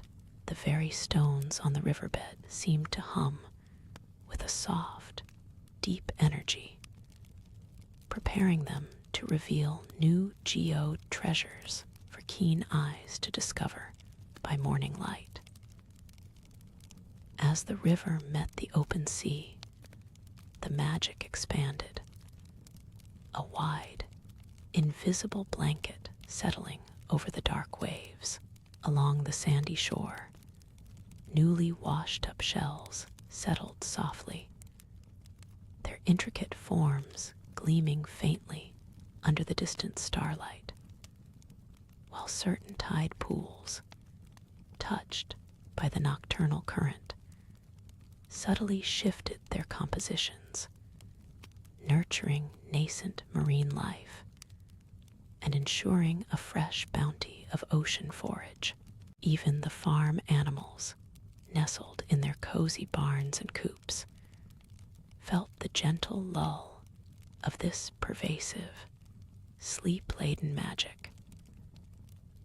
Within the sturdy wooden walls, the clucking of hens softened into content murmurs, and the lowing of cows deepened into a peaceful, rhythmic breathing.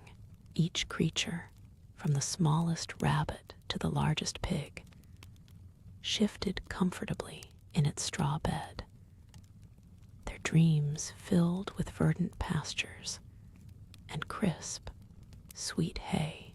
Their coats, already well kept, seemed to absorb a touch of extra luster, and their minds, subtle and intuitive, responded to the valley's deep, nocturnal rhythm, ensuring they would wake refreshed, productive, and brimming with amiable energy, ready to greet the farmer with renewed affection.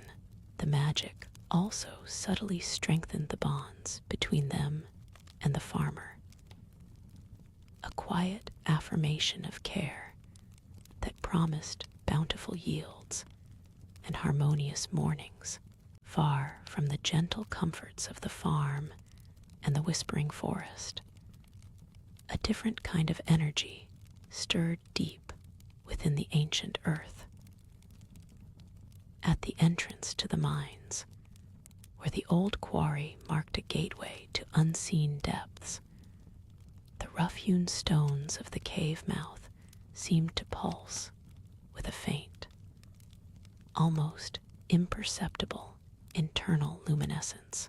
This was not the gentle growth magic of the surface, but a deeper, older resonance, echoing the slumbering power of the earth's core and the mineral veins within. Down in the darkness, where pickaxes had long since ceased their clinking, new ore deposits silently coalesced within the rock, and the very pathways, traversed by countless adventurers, subtly shifted and realigned, preparing fresh challenges and uncovering hidden passages for the coming day. Within these silent, shifting depths, the remnants of ancient civilizations, dwarven tunnels, and the faint, shimmering traces of shadow people felt this profound reordering, their forgotten energies momentarily flaring, a testament to the valley's deep geological memory, the pervasive magic, now a gentle, invisible hand, reached into the very soil of the farmer's land. It coaxed the nascent sprouts upwards, imbuing their delicate leaves with a silent, determined vitality. Root systems, previously dormant, now stretched further, absorbing deep nutrients from the earth, preparing each crop for its next stage of life.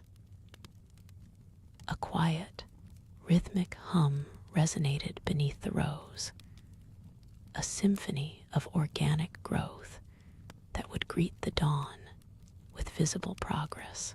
Beyond the neat farm boundaries, the valley's wild places also felt this tender touch. In the deep quiet of cindersap forest, the magic encouraged the growth of elusive mushrooms beneath ancient trees, their caps unfurling in new, intricate patterns. Berry bushes, heavy with green fruit at sunset, now showed hints of deepening color, a subtle blush of ripening that promised sweet harvests. New wild seeds, carried by gentle nocturnal breezes, found purchase in fertile clearings, ready to sprout with the morning dew. Even the rugged depths of the Pelican Town mines, far beneath the sleeping surface, responded to the valley's quiet pulse. In places where the earth had rested, new seams of precious ore began to form.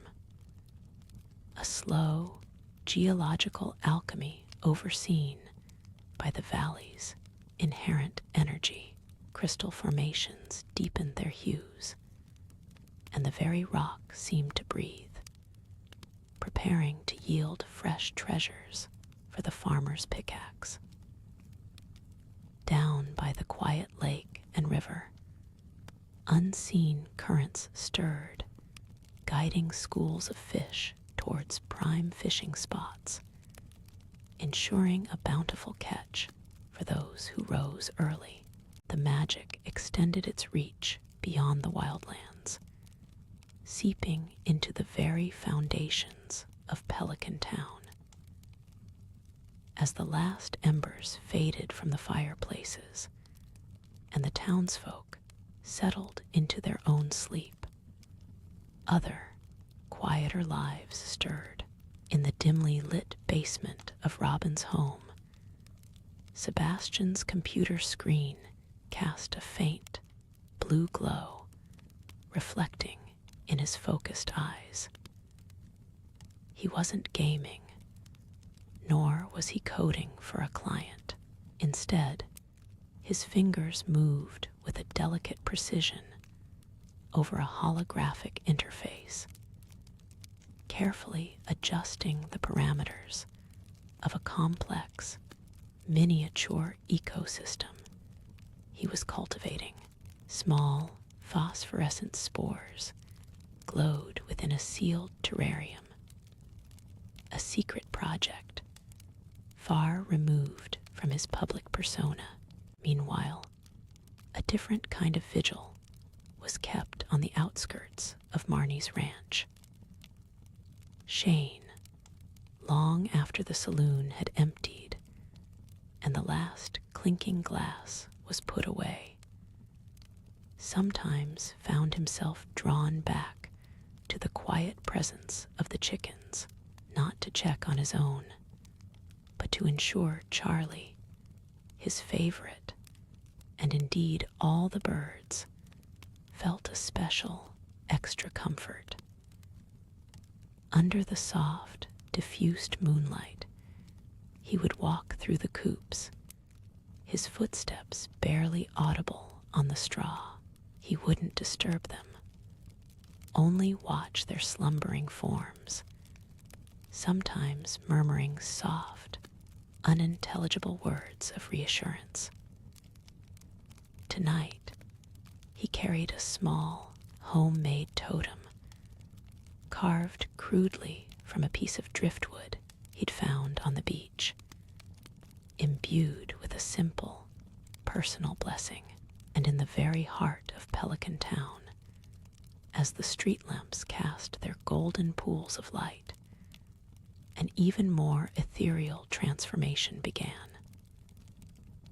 While the humans slept, their houses becoming dark, quiet shapes, the air itself seemed to thin, making way for the valley's most ancient and benevolent spirits.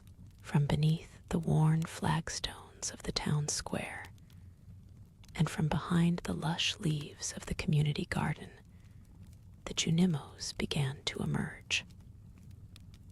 Their soft, bell-like chimes were almost imperceptible. A gentle melody played on the wind. They did not simply tend to the community center in these hours. Tonight, a small contingent of them drifted silently through the town. Their tiny, glowing forms mending loose cobblestones, brushing fallen leaves from doorsteps, and coaxing dormant flower beds into subtle, richer hues.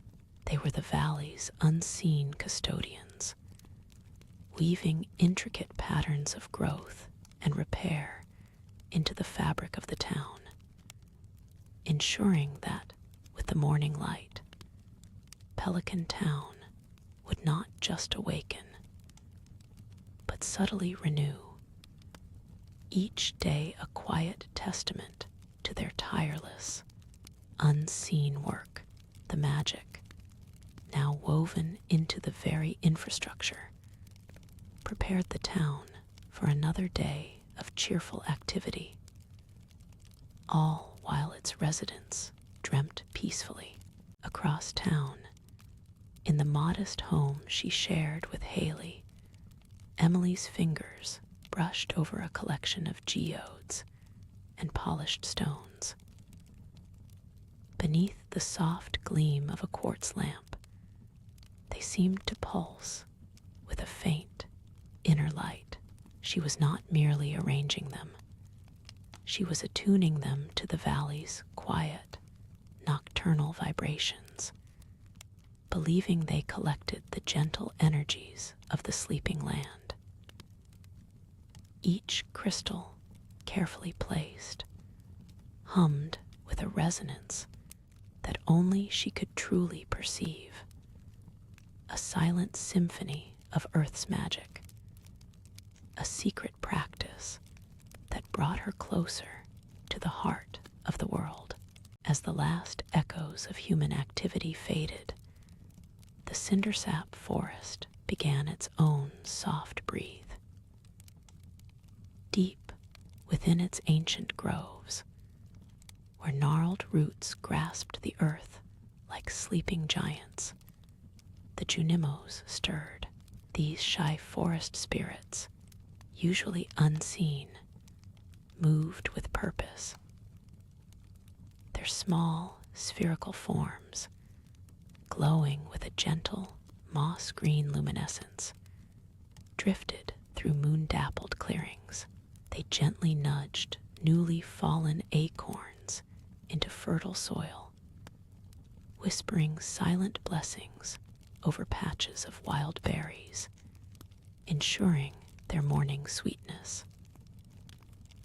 A network of glowing pathways, invisible by day, connected their quiet tasks, a living tapestry of the forest's nocturnal care, nurturing the land back to life.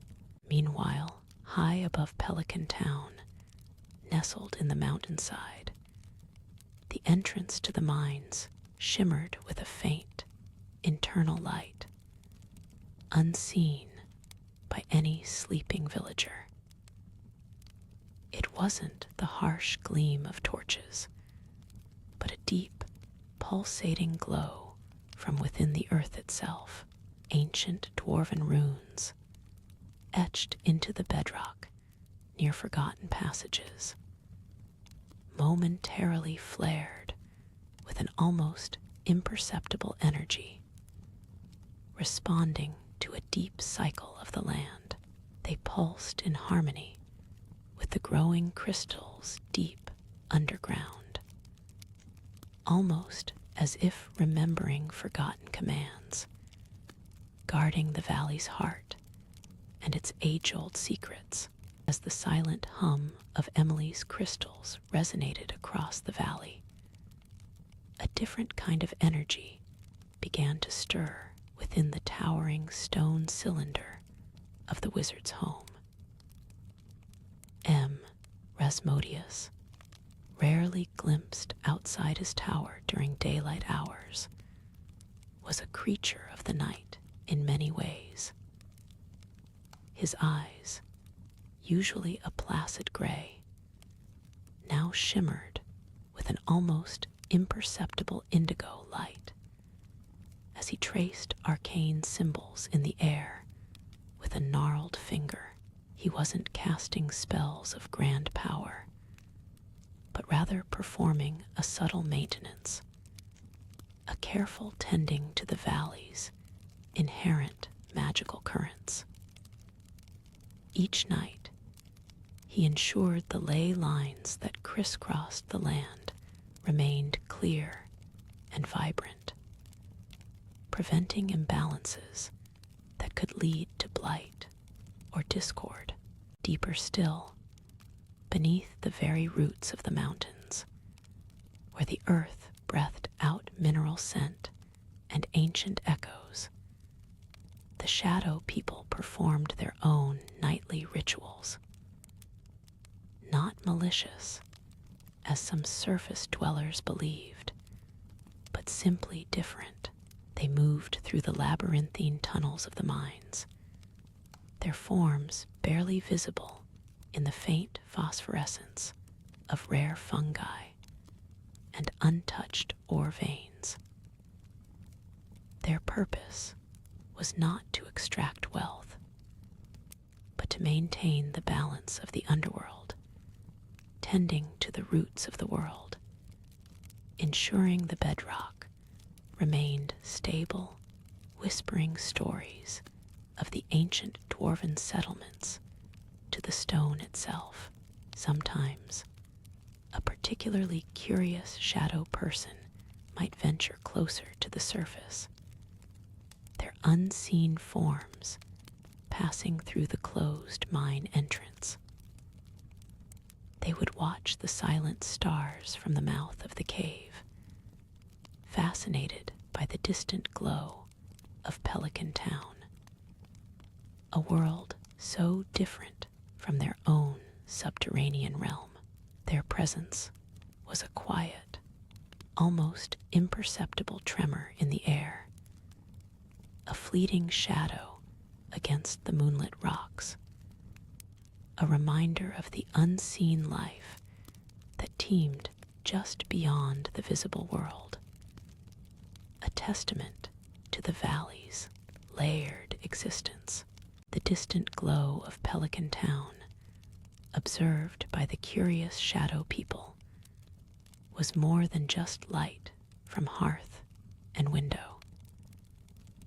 It was a soft exhalation, a gentle pulse that spread across the sleeping fields and quiet streets. Within this calm, a network of minute forces stirred.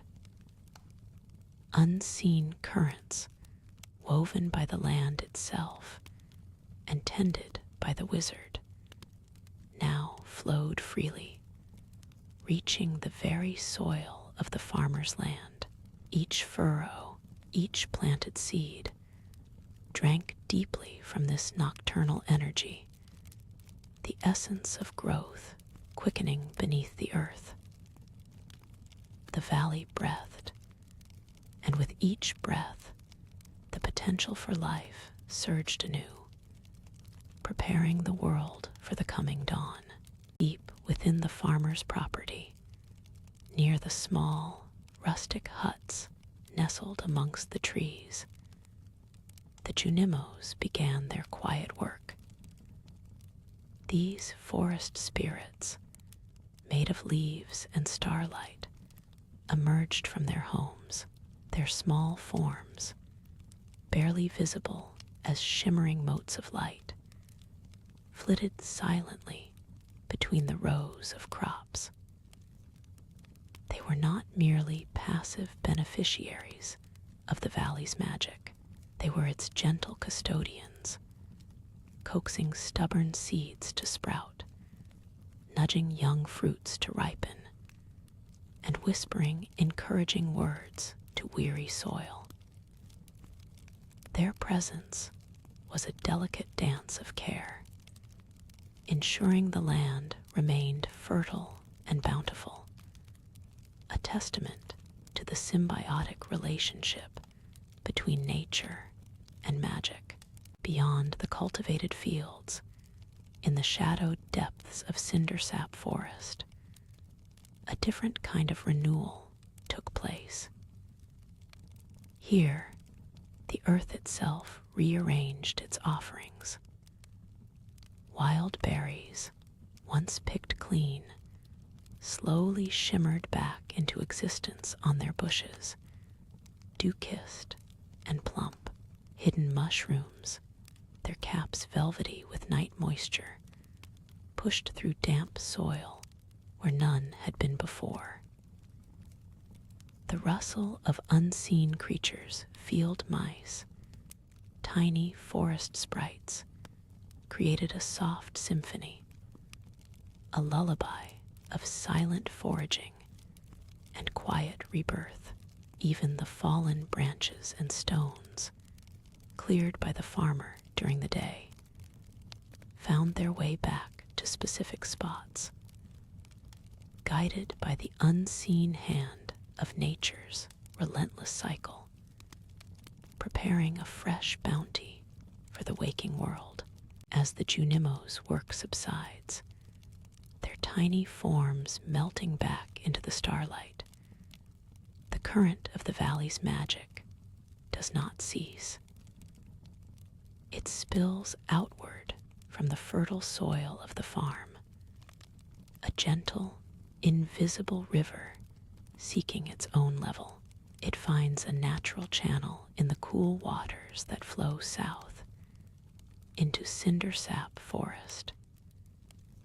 Here, beneath the dense canopy of ancient maples and oaks, the river's surface takes on a subtle, internal luminescence. It is not a bright or startling glow, but a soft, milky sheen, as if liquid moonlight were flowing between the mossy banks. The quiet energy nourishes the roots of the forest, sinking deep into the earth, replenishing the wildness that slumbers through the night. From the smallest mushroom spore to the tallest, oldest tree, this magical current pools in certain places, eddying around smooth stones and fallen logs. Near the stone bridge and the dark opening of the sewer pipe, the glow is strongest. Drawn by this concentration, a large, round figure emerges from the trees. It is the creature some call the trash bear, but tonight its purpose is not sustenance from refuse. It moves with a quiet grace, wading into the shallows of the river, It lowers its large paws into the illuminated water, not to drink, but to simply feel. Once its communion is complete, the great bear retreats back into the darkness of the woods. The river of energy flows on, its ambient mist thickening as it nears the secluded clearing where the wizard's tower stands. The lonely stone spire seems to act as a lodestone for the valley's magic. Here, the energy does not simply pass by, it is drawn in,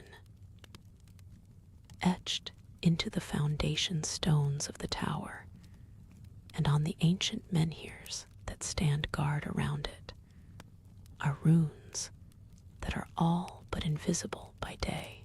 Now they awaken. The trash bear dipped its massive, fur-covered paws deeper into the luminous stream. A shimmering mist, barely visible, rose around its forelegs as the water's gentle energy seeped into its very form. It remained still for a long moment, a silent guardian absorbing the valley's quiet pulse, its large body a conduit for the subtle magic. Its gaze, usually obscured by shadows, seemed to soften, reflecting the milky glow of the water in a rare moment of serene introspection. It was not consuming the magic, but rather bathing in its restorative flow, allowing the ancient current to cleanse and re-energize its primal essence.